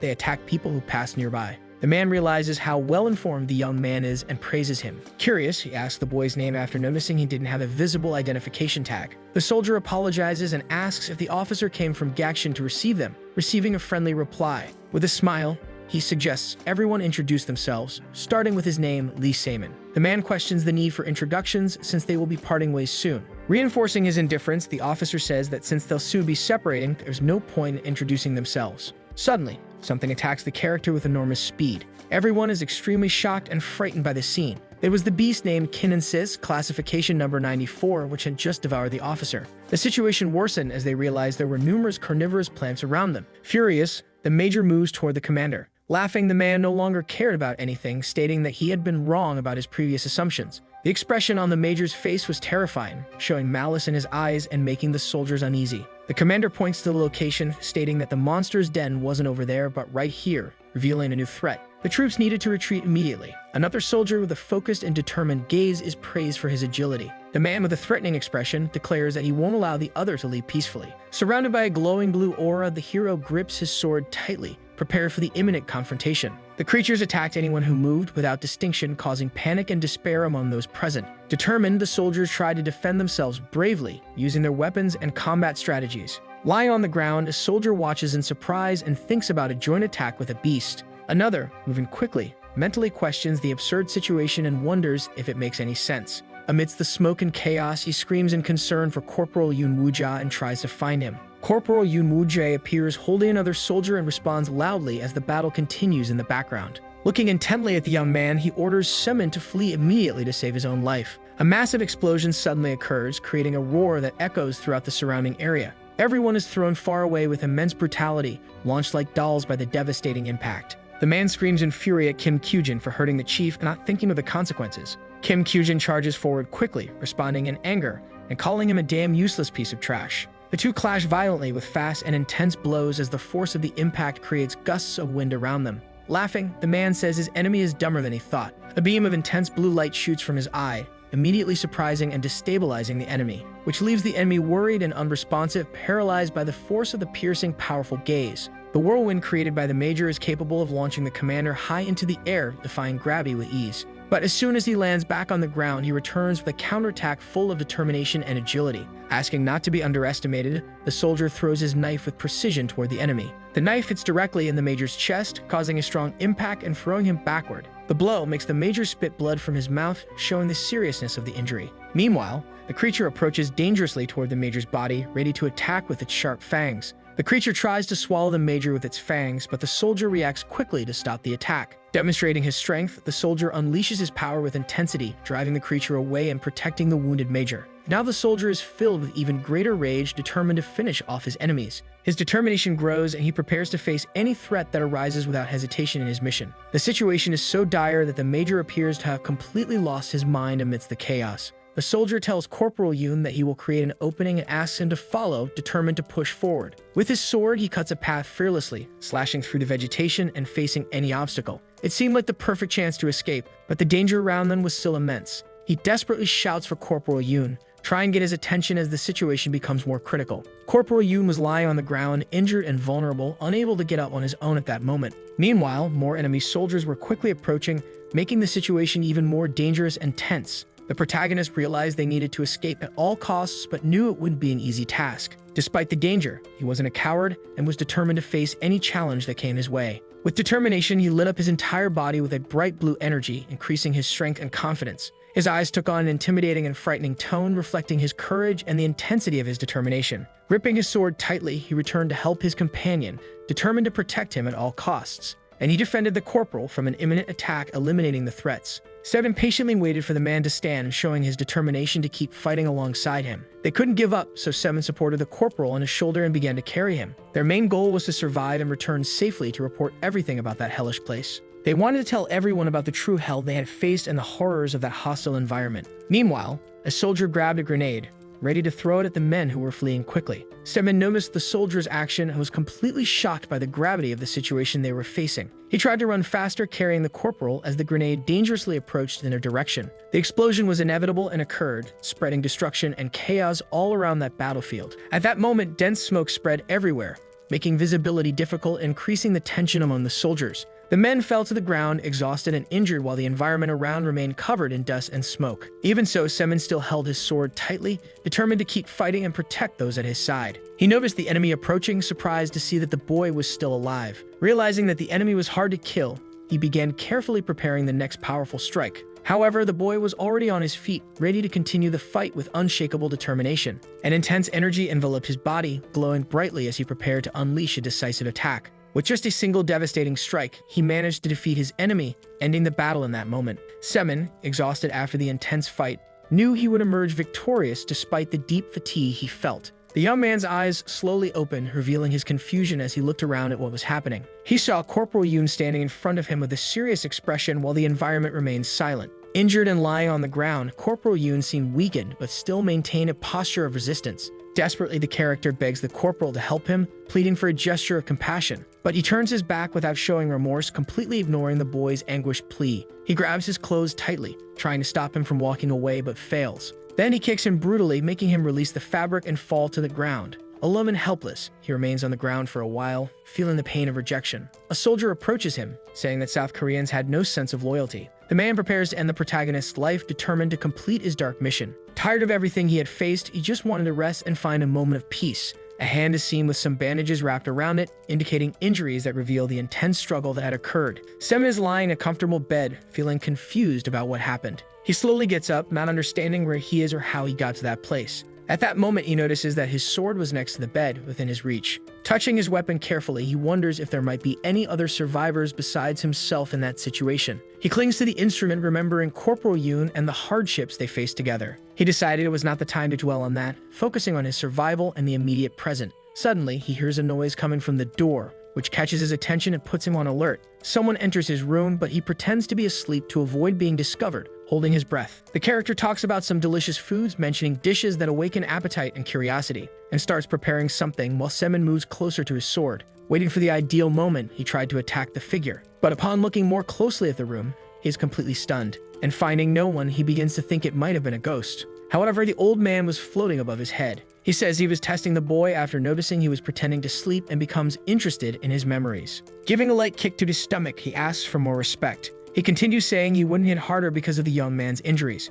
The legendary martial artist living in dangerous lands accidentally saved a young man on the brink of death. Yesemen thanks the man for saving him, introducing himself as a soldier while the monk identifies himself as Haesum. He scolds him, saying young people read too many martial arts novels while striking him with a staff. Confused, Yesemen asks the elder who he is and where they are, but the man wants to know his identity first. Irritated, he responds that he is a soldier of the immortal unit, while the elder questions his powerful aura. The elder explains that the energy is pure, harmonious, and limitless, capable of being everything or nothing in this world. Surprised, Semen tries to understand what is being said while murmuring the word Taeguk with hesitation. Reflecting on fate, the old man says everything is part of his karma. The elder reveals that most of the southern soldiers perished, while the northern soldiers retreated soon after. A dark memory arises showing that Yesemen was abandoned by his comrade on the battlefield. The man with glowing eyes is highlighted as someone comments that he survived, emitting a strange, intense glow. Worried, Semen asks if he will be able to return, while the elder replies enigmatically. A metallic platform is shown on the forest floor, surrounded by trees, creating a mysterious and silent environment.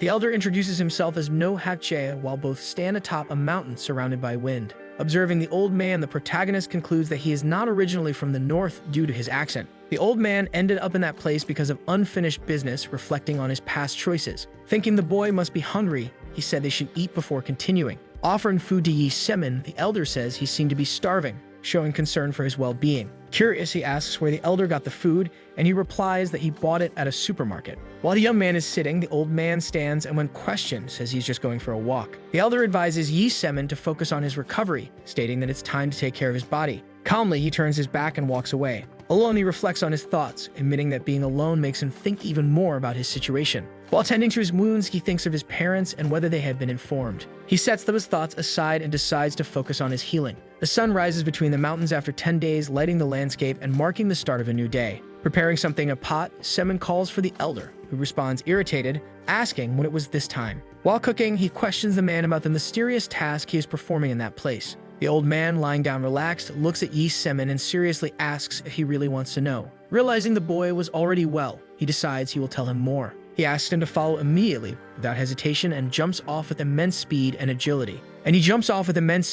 Leaving the young man behind, who tries to catch up. As the boy follows him, asking him to wait, he becomes increasingly intrigued. He doesn't understand how that man could move so fast at such an advanced age, admiring his energy. The two were standing on a tree trunk, observing the stunning view around them. It was the military base for the Northern Army, a strategic and imposing sight in the landscape. The old man informs that there was something evil inside that place, his expression revealing concern and seriousness. Frightened, the boy tries to understand what the elder is talking about, feeling a chill down his spine. It was a gate connected to hell, a portal that could bring great danger and destruction. Observing a bit more, they could sense the power of the dark forces emanating an oppressive energy, and to think that certainly it would not be a passage connected to heaven, but rather a portal to the unknown. The old man starts pulling something from his clothing, revealing an object that could be crucial to the situation, and he takes a bit of a strong drink without offering a sip to the young man. He explains that in that place, human experiments were being conducted cruelly and inhumanly. Using demonic powers, scientists carried out tests that defied ethics and morality.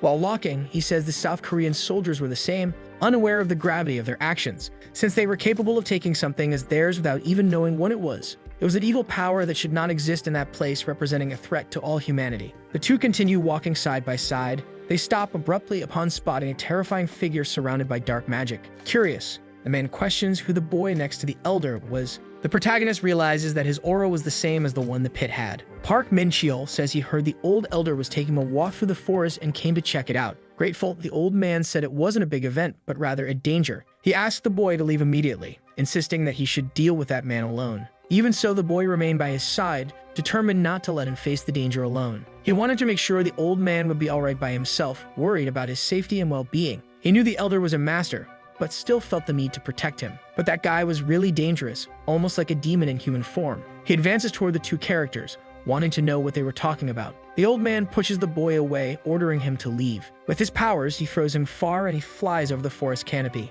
The boy knew it wasn't an ordinary person and begged him to stay safe. Running quickly, he was finally reaching his destination, feeling adrenaline pumping through his veins. The protagonist stops briefly to rest, trying to catch his breath after the intense run, until he notices a creature in front of him that seemed to be a jorg, threatening and imposing. He makes a movement with his hand, desperately searching for his sword, which he had left behind. But he realizes he left it, and has no weapon to defend himself against the monster. Now that red-eyed monster would attack him, and he felt fear rising within him. He tried to think of a solution to the situation he was in, searching for a viable alternative. He decided to approach the beast, extending one hand cautiously, trying not to provoke the creature. The Jor watched those movements closely, evaluating each gesture and deciding whether to attack or not. The boy managed to connect with the four-legged creature and pet its head. He asked if the animal would like to follow him, hoping the Jor would accept his friendly offer. And the two set off together as equals, forming an unexpected alliance amidst the danger. Coming near a river, he scoops up some water in an improvised bucket. He offers it to the Jorg, wondering if it was hungry,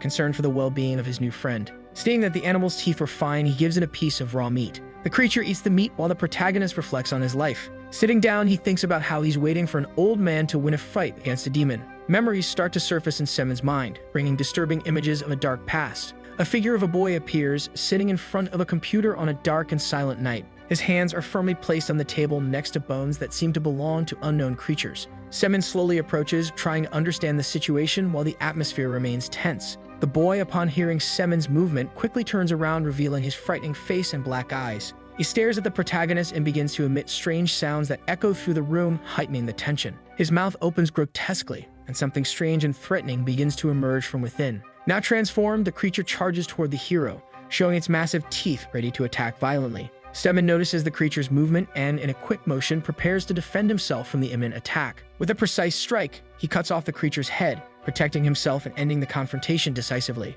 While cleaning his hands in the river, he thinks that this was the true nature of demons, where instinct was strongest. He recalls Corporal Yoon's escape, and looks at his own reflection in the river, saying he understood that life worked that way. The sun slowly rises and the old man returns, bringing with him stories of his adventures. The boy is curious to know everything that happened during the elder's absence. He tries to make a joke but gets slapped in the face before finishing the sentence. When asked if he had won, the elder says it was a draw, smiling enigmatically. The elder calls out to Semen, who responds confused while wondering about the sudden question. Semen explains that there's about a year left until his discharge, questioning why the elder asked that. Holding a canteen, he looks seriously at Semen and tells him to use that time for himself. A small creature named Mandraco starts to scream. Mandraco summoned demonic beasts as the spilled blood became powerful nourishment for his creature. Hidden among the shadows, the protagonist watched everything closely, analyzing every movement of the beasts. The beasts kept arriving, advancing with determination and showing all their fury in their gaze. With his sword in hand, the hero waited for the perfect opportunity to attack and defend himself. Resting the weapon on his shoulder, he cautiously approached, ready to face the fierce enemies. With a few precise strikes, he defeated all the creatures that now lay lifeless on the ground. However, a few more monsters remained, preparing to attack and cause more destruction. They exchanged challenging looks, feeling the tension rise as they prepared for the final confrontation. The Mandraco was already preparing to scream again, threatening the peace of the place. When Semen managed to silence the monster, he felt a momentary relief, knowing he had overcome a great challenge. After finishing off that small piece of nature, he turned to the other two, determined to move forward. With a command, he told them to follow him, his confidence renewed after the intense battle they had faced. A voice complains about the boy's punctuality, saying he was very late, adding a touch of humor to the situation. The old man is lying down while watching the warrior approach, assessing his actions and the determination he shows. Semen jokes by saying that, judging by the man's temperament, his time was running out. The Mandraco was trapped in the bag, restless and agitated, waiting for a chance to escape. Curious, the old man asks how everything went, trying to understand the details of the recent situation. And he calls him an idiot for not understanding the basics, yet frustrated with the lack of attention. The boy doesn't understand the elder's tone, feeling confused by the criticism he received. The animals that accompany him would become part of the meal, a practical solution for their survival. After enjoying the delicious food, the boy prepares his sword and begins to reflect his energy. The young man prepares to hunt demonic beasts, honing the yin-yang martial art in a duel. After a year of intense training, he reflects on his new lifestyle and progress. The old man dodges the sword with immense ease and returns the strike to the boy, demonstrating that he still possessed impressive skills and quick reflexes. A year earlier, the elder had taught him martial arts with patience and dedication, in exchange for only one task: to help seal the gates of hell. The protagonist had greatly improved thanks to all the old man's teachings, overcoming his own limitations. The man's skills were comparable to the level of Black Bark, a feared and respected fighter. Touching his shoulder, he asks if it was going to rain that day, worried about the weather. If the gates of hell are not sealed, the world will be plunged into chaos by the evil that emerges. The boy perceives all the old man's concern. There were only 15 days left to begin the carefully crafted plan full of expectations.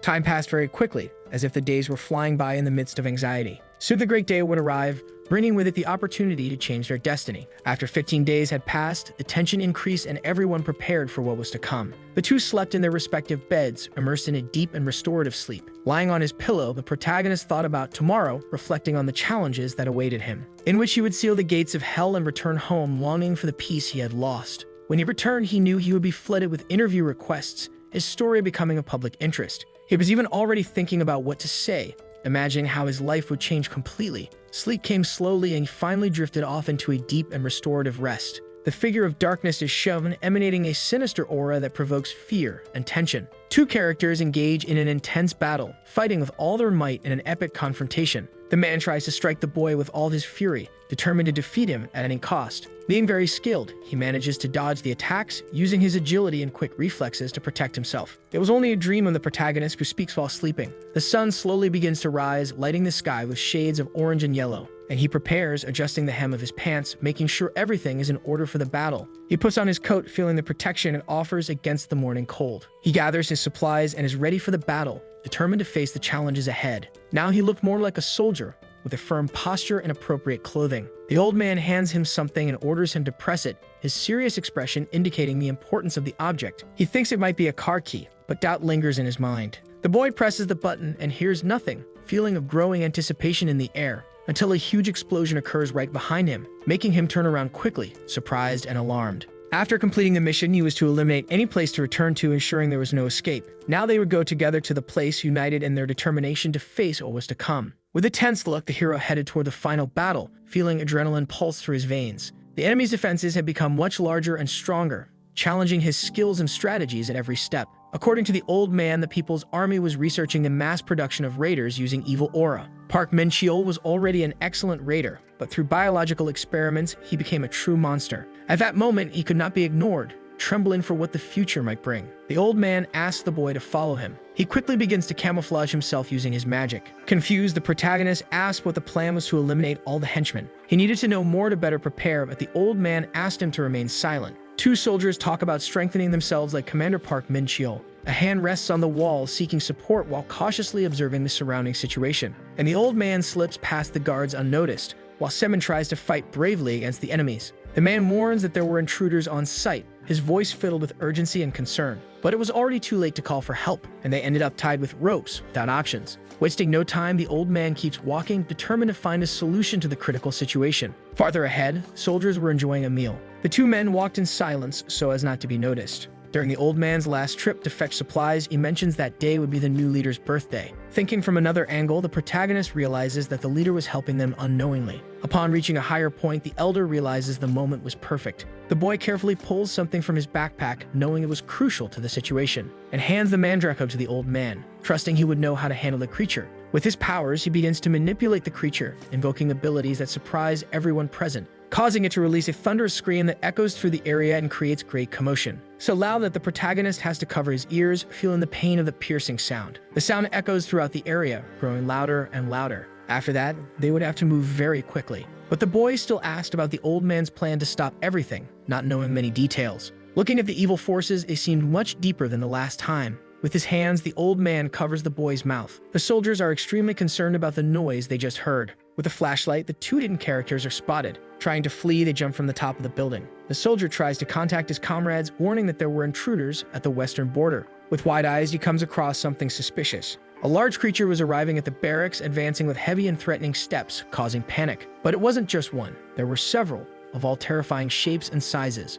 A soldier shouts to alert the colonel, his voice echoing amid the chaos. The barriers break as if made of paper, unable to withstand the strength of the creatures. Meanwhile, the two characters keep running, and the boy praises the old man's plan. They were already getting close to the evil forces, determined to face the challenge that awaited them. When two men appear in their path, ready to block their advance and cause trouble. But the two are very skilled and dodge the attacks, showing impressive agility and dexterity. The elder stomps on the warrior's head, neutralizing him quickly with a precise and strong move. And the two go on, defeating every man in their path, advancing with unwavering confidence and determination. The old man's speed is indescribable, astonishing all who witness his incredible agility and strength. Now they position themselves near the dark entities, feeling the evil energy that emanated from the place. Several scrolls with mystical inscriptions are strategically placed on the ground, forming a protective circle. Around the supernatural entity, the symbols glowed subtly, creating a barrier against the dark forces. The young man recognized those rituals as part of the ancestral knowledge guarded by the master for many centuries. Bowed, the elder prepared the enchantment while his apprentice remained watchful, observing any suspicious movement.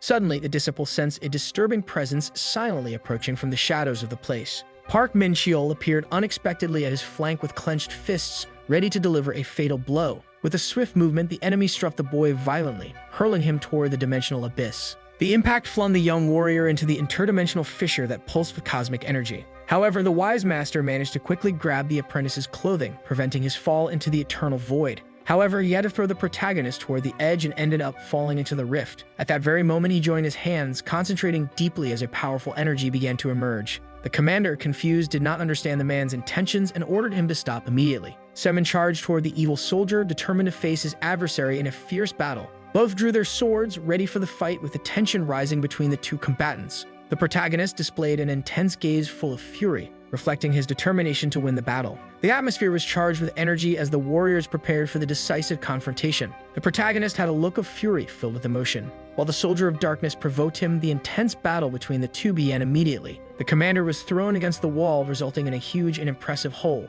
He couldn't believe what he was seeing and was frightened by the strength of the opponent's attack. The man, surprisingly, did not show any visible wounds and seemed completely free of exhaustion. The fight continued fiercely, leaving everyone around in shock. With his sword in hand, he was already ready for the next round and no longer seemed human. Semin was violently hurled against the wall, feeling the pain of the impact's force. That fight seemed extremely ridiculous and unfavorable, with the chances of victory quickly slipping away. However, the boy would not give up so easily and decided to run forward with determination. The two forces fought intensely against each other, creating an atmosphere of palpable tension. The commander was undeniably much stronger, demonstrating skills that impressed everyone. He tried to get closer to the old man, looking for a chance to deliver a decisive blow. However, Semin would not allow that to happen, determined to protect his mentor at all costs. Dark lightning surrounded his body from top to bottom, emanating a sinister energy. The protagonist attempted different and creative strikes, searching for a way to approach the enemy. Despite his efforts, it was extremely difficult to defeat the commander, who always seemed one step ahead. In that critical situation, it might have been better to give up and look for an alternative to escape the fight. However, he did not feel intimidated by the enemy's provocations. As he tried to strike with his sword, the man caught the weapon with one of his hands. He threw the boy to the other side, demonstrating his impressive strength and power. A bit of blood could be seen on the ground, evidencing the severity of the current situation. Tired and wounded, the hero tries to get up, fighting against the pain and exhaustion. Looking like a demon with wings, Park Min-cheol approaches him. The building is already in flames and the monsters were furious. At that moment, Semin realized he would need a stronger aura to defeat his adversary. He declares the words, "If you seek to live, you will die, and if you are prepared to die, you will live." A bit of blood drips from his wounds, and he was willing to sacrifice everything, even his soul, to go beyond. Meanwhile, the old man continues focused, channeling all his energy into the unfolding battle. However, the protagonist was already standing, determined not to give up so easily. His aura shines stronger than ever, reflecting his determination and growing power. With all his strength and skill, he charges quickly toward his adversary. His speed is impressive, surprising everyone around with the agility he displays. The boy's new powers leave Park Min-cheol quite intrigued and concerned about the situation. With accumulated rage, he strikes the commander directly in the face, causing a devastating impact. The powerful blow sends him flying, making everyone around astonished by the scene. The man begins to realize that this would be an extremely difficult and challenging battle for him. Meanwhile, the old man was preparing something mysterious, focusing on his powerful and secret technique. An intense light begins to emerge from the rift, indicating he might have completed the technique. Suddenly, a giant monster appears at the scene, causing panic and surprise among those present. The light slowly dissipates, making the tension in the environment grow even more. Park Min-cheol realizes something is wrong and that the situation is about to escalate. He orders the soldier to send a signal, trying to quickly understand what was happening. Meanwhile, the creatures kept getting closer, increasing the tension and fear in the air. With rage in his red eyes, he screams furiously at the boy, challenging his courage. Stating that he would not let him die peacefully, his determination intensifies even more. Once again, he throws himself into the fight, determined to face any challenge that arises. Quickly reaching the control panel, the soldier calls for help for the situation. With effort, he pulls a lever. The gate begins to open slowly, revealing an intense energy that rapidly expands. The old man remains in the middle of that energy, focused on his crucial task. He realizes what they were trying to do, understanding the gravity of the situation. In one of his hands, he holds something, a powerful instrument that was extremely useful. He draws a little more energy from the papers he had left underneath. Then he gathers all this power into the instrument, channeling his strength for the next step. The glow it emits is extremely strong, illuminating the surroundings with a blinding light. And a ball of light begins to form, growing in size. Countless creatures fly through the sky, and the two characters are face to face. The commander realizes that it's extremely difficult to dodge that powerful energy rapidly approaching. Moreover, there was no safe place to run, leaving him with no options to escape. Seeing that immense power, the boy was deeply concerned about the elder's safety. However, he noticed that the old man was fine and focused on his task. The man had destroyed that hole entirely on his own and thinks he wants to reach that level one day. As he looks more closely, he sees an evil creature behind the old man. His eyes widen as the monster arrives and pierces the elder's chest, and the only thing the boy can do is scream. The two characters are in a ravine. As he approaches, a boy asks how he ended up there all alone, and the man says it was a mistake from the past. He had turned a blind eye to injustice and deceived others because of his own honor. He led a selfish life, thinking only of himself and ignoring the needs of others. Many people can't live that way, as solidarity and empathy are essential in life. However, this time it would be different, and he was determined to change his approach.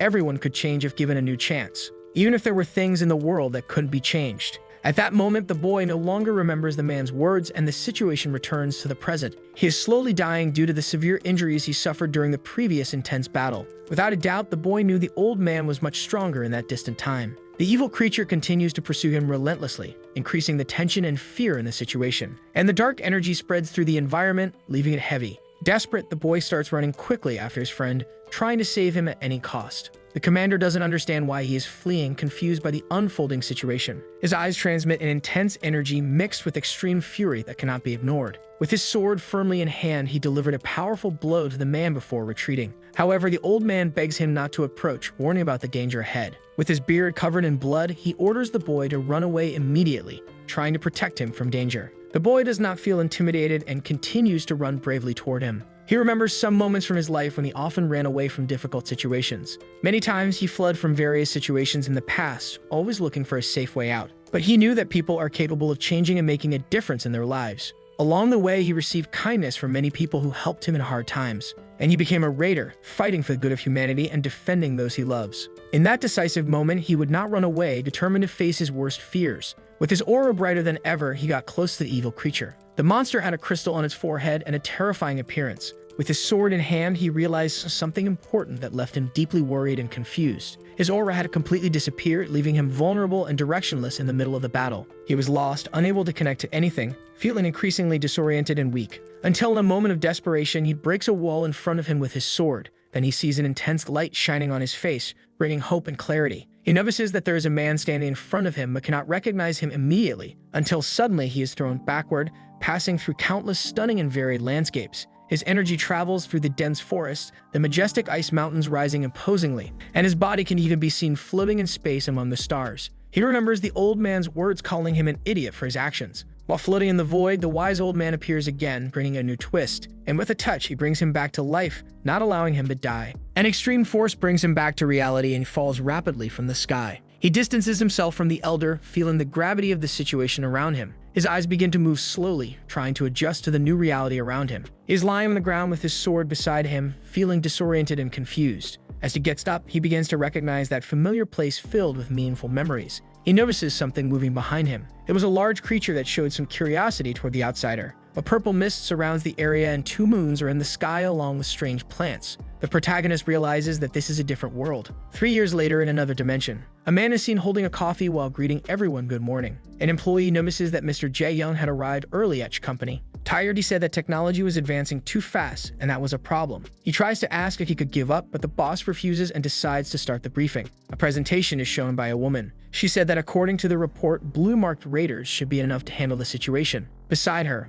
a man says he will upgrade to green mark next month after learning the aura method. Currently, raiders were no longer afraid of gates. Thanks to advances in forecasting technology, the number of accidents had decreased, and the classification of raiders became much more detailed, making them choose only an appropriate gate for each level. However, a true raider should be prepared for any kind of danger, as there was always a chance something could go wrong. Smiling, the woman asks if Mr. Hyun Jae-young would like to take control of the attack order. The man had the most experience among everyone present in that important meeting. However, another questions his skill level, challenging his authority and knowledge. He argues that they should discuss the situation further, looking for solutions to the problems faced. He states that he had passed the production exam and would reach the green mark next month, so he should take on the mission. Nervously, the woman asks if they should proceed with Kim Da-young as the leader. As there was no objection in the room, he was chosen. Jae-young didn't want to express himself about it, but his colleague claimed that the most important thing was real-world experience. Many people are seen unloading a car, quickly organizing the items that need to be used. The soldier prepares by putting on his gloves, showing determination and focus on his task.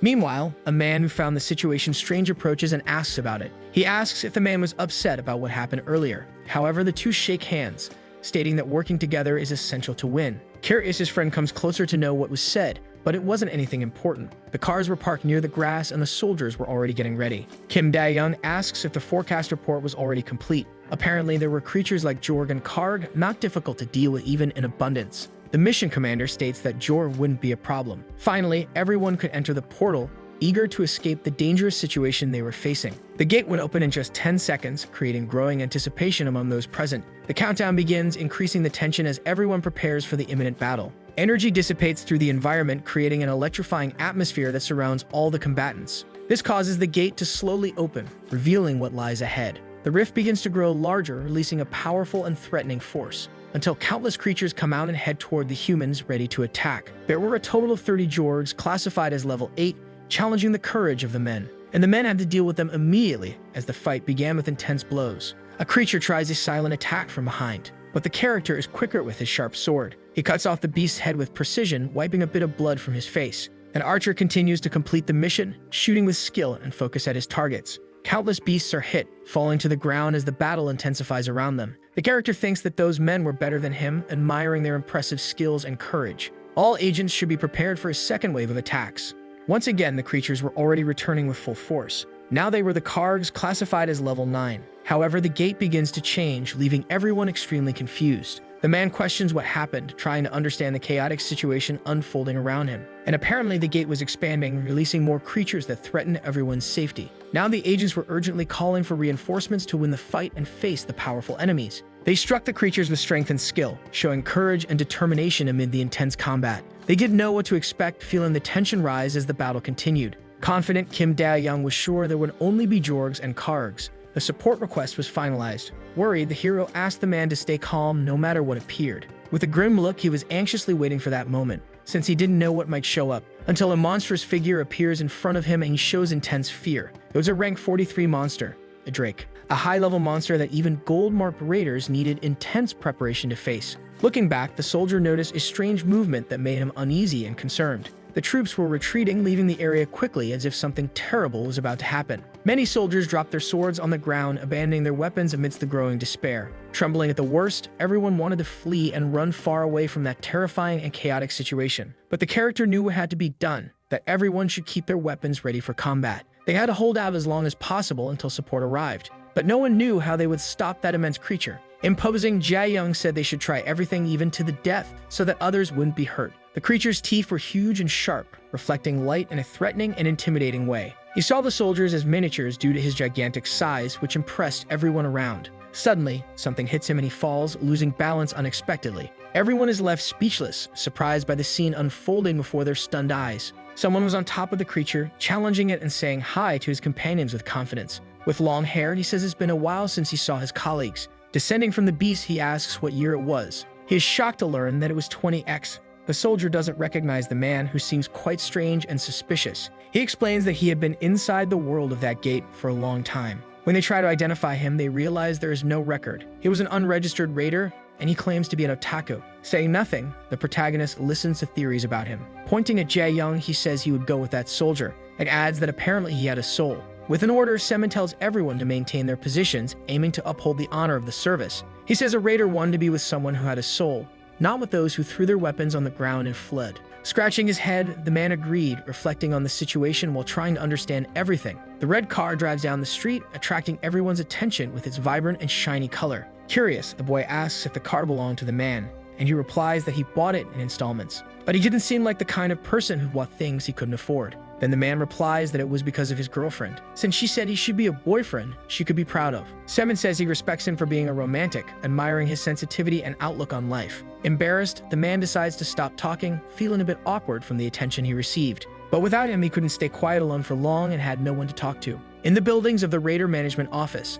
Semin was sitting across from two men in suits. Jae-young watches everything closely, analyzing every movement and expression of the men talking to Semin. The employee informs him that the person might be telling the truth. He really could have lived all that time inside the gate. The men continue with the questions to Lee Semin, who hadn't heard his own name in a long time. His fingerprints showed that he had already died. A report shows that he died in an accident during a mission serving his country. With arms crossed, the protagonist doesn't answer the question. The men still wanted to know about the unit called Immortal in the DMZ. That was confidential information for now. People who were talented but failed the classification exam were taken to a special unit. The rest of the conversation couldn't be heard from the outside. Every time the man opened his mouth to reveal something, the men in front of him looked increasingly shocked. The three characters talk after leaving the interrogation room. For now, Semin should stay at the location with Raider Jae-young, but the man seems shocked to hear that, as he didn't expect to stay with the stranger. Showing concern, Lee Semin begs him not to abandon a man who has no home or family. He keeps speaking in incomplete desperation, trying to express his worries and frustrations about the situation, until a soldier accepts the responsibility, deciding to face the challenges ahead.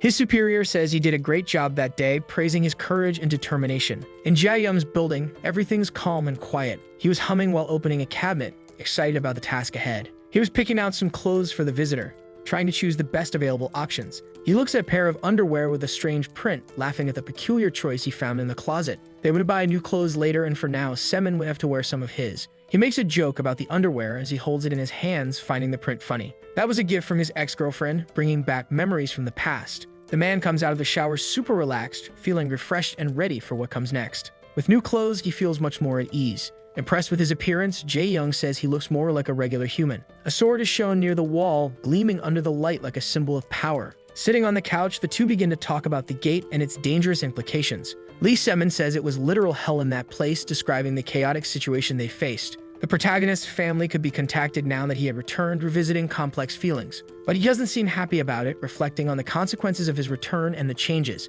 The man offers his phone to his friend, who says he would make a call later. So the two decide to go out, to buy new clothes and get a haircut. But the protagonist doesn't want to take advantage of Jae-young's hospitality, who says the dead Drake was for his own gain. Extremely interested in that, he gets up quickly, feeling the adrenaline of the situation rise. He asks for new clothes and a nice dinner, eager to feel comfortable and satisfied. For now, he would depend on Jae-young, but in exchange, he would teach martial arts. The man gets emotional with the revelation. When they arrive at the beauty salon, the voice says his hair was very beautiful. Returning the compliment, he says the hairdresser's hands were much more beautiful than his. Because of his long hair, the woman assumed he was a talented and creative musician. She notices that he was very close to Jae-young, which makes her even more curious. While cutting his hair, she wants to know more about the terrifying monsters he faces. The woman cuts the hair at a length that matches his face. When finished, Lee Semin looks like a completely renewed person. He thanks the woman with a sincere smile, showing his gratitude for the excellent service he received, and asks his friend to pay the bill, trusting that he wouldn't mind. While passing his card, Semin walks out all happy, feeling light and cheerful about the day. As they leave the store, he asks why he had become a member, but he only talks about the Drake, so he leaves the subject for later, deciding it was better not to dig deeper. Nervous, the man points to something in front of him, trying to divert attention from his anxiety. It was a jacket with a golden dragon design, flashy and full of personality, and military pants that complemented the look, giving a tacky vibe to the outfit. That would be the perfect style for Semin's new clothes. However, the man asks him to choose only one item because with that look, he looked extremely ridiculous. He tries to hold back laughter, knowing the combination wasn't the most suitable for the occasion. The voice asks them to come again, suggesting that the conversation wasn't over and there was more to discuss. He strolls down the street with his jacket and a sword in hand. Jae-young says you should never shop alone again. Now the two are going to eat something, excited by the idea of enjoying a meal together. But the protagonist asks to stop somewhere first, feeling that something needed to be resolved. He needed to fix his sword, ensuring it was in perfect condition for what was to come. The two get in the car and head to the next stop. When they arrive at the store, the second stop of the day, they are greeted by two employees who welcome them to Jiuzhong Metal Industry. At the counter, he says he needs to repair his equipment, explaining the situation to the attendants. He places his sword down for the men to see, hoping they could help him with the necessary repair. But the object was completely ruined with battle marks that showed its intense and exhausting use. It was an old model that had been discontinued a long time ago, making the repair task even more complicated. The sword looked like it belonged to a war veteran, having been used by a young punk. The man's recommendation is to buy other equipment since the repair would be very expensive. But it wasn't just a simple tool, it was his companion, a symbol of his struggles. And he couldn't take care of the weapon due to the conditions he was in, constantly facing challenges. The man tries to make a call, seeking a solution that could help the young man in his need. And he decides he would help the young man, recognizing the importance of the sword to his journey and identity. He could pick up the sword in a week, ensuring it would be ready to meet the owner's demands. Now the two head toward lunch, chatting excitedly about what they want to eat. The protagonist mentions how strange it feels not to carry a sword in his hand, feeling vulnerable without it. And that made sense, as he had been trapped in the other world for 3 long years without being able to fight. Beyond the gate, he had carried the sword everywhere at all times. He never put the sword aside, even while sleeping, feeling he always needed it. The table is filled with numerous different dishes, each one more appetizing than the last. The two savor everything while talking animatedly about their experiences. In the other world, there were no cows, but something similar. The character's attention is diverted for a second, distracting him from the surrounding tension. Noticing that Jae-young's girlfriend arrives with 1,000 complaints, he feels slightly relieved. She introduces herself as Kim Yeena and says she's heard a lot about that mysterious and intriguing figure. Her presence brings a new dynamic to the situation, making the boy wonder about her intentions. The woman said he wasn't bothering at all, trying to ease the tension in the environment. Jae-young asks if she wasn't wearing too little clothing, raising an eyebrow and making a playful remark. He offers his jacket, worried she might catch a cold due to the chill. The two seem really cute to Lee Semin, who watches the interaction with a smile on his face. The tall buildings block some of the sunlight, creating a cozy atmosphere around them. The time reads 6:50 in the morning and the soft daylight begins to shine in. On the couch, the protagonist wakes from a deep sleep, feeling a bit disoriented and tired. While his colleague sleeps in the bed, he decides it's time to get up and take action. He goes after a computer, curious to see what he might find on the screen. He looks at the screen and tries to interact with it, trying to familiarize himself with the device and its functions. It had been a long time since the last time he accessed the system. He searches the names of various people, trying to find information that could be useful for his situation. And he clicks on a folder named Mango, intrigued by what might be stored there. The Transcendence Network displays various screens, and he receives 100 points as a reward. Crying, a wave of relief flows through his body as repressed emotions finally revisit him. He continues typing and writing a text, expressing his feelings and thoughts in an intense and sincere way. At that moment, Jae-young realizes his colleague must have already woken up. She gets up and is startled to see a man inside her room. She thinks he's acting very strange, possibly having his mind affected by the gate. So the video ends here. If you don't want to miss the next part, activate the notification bell, and see you next time on Tob's channel.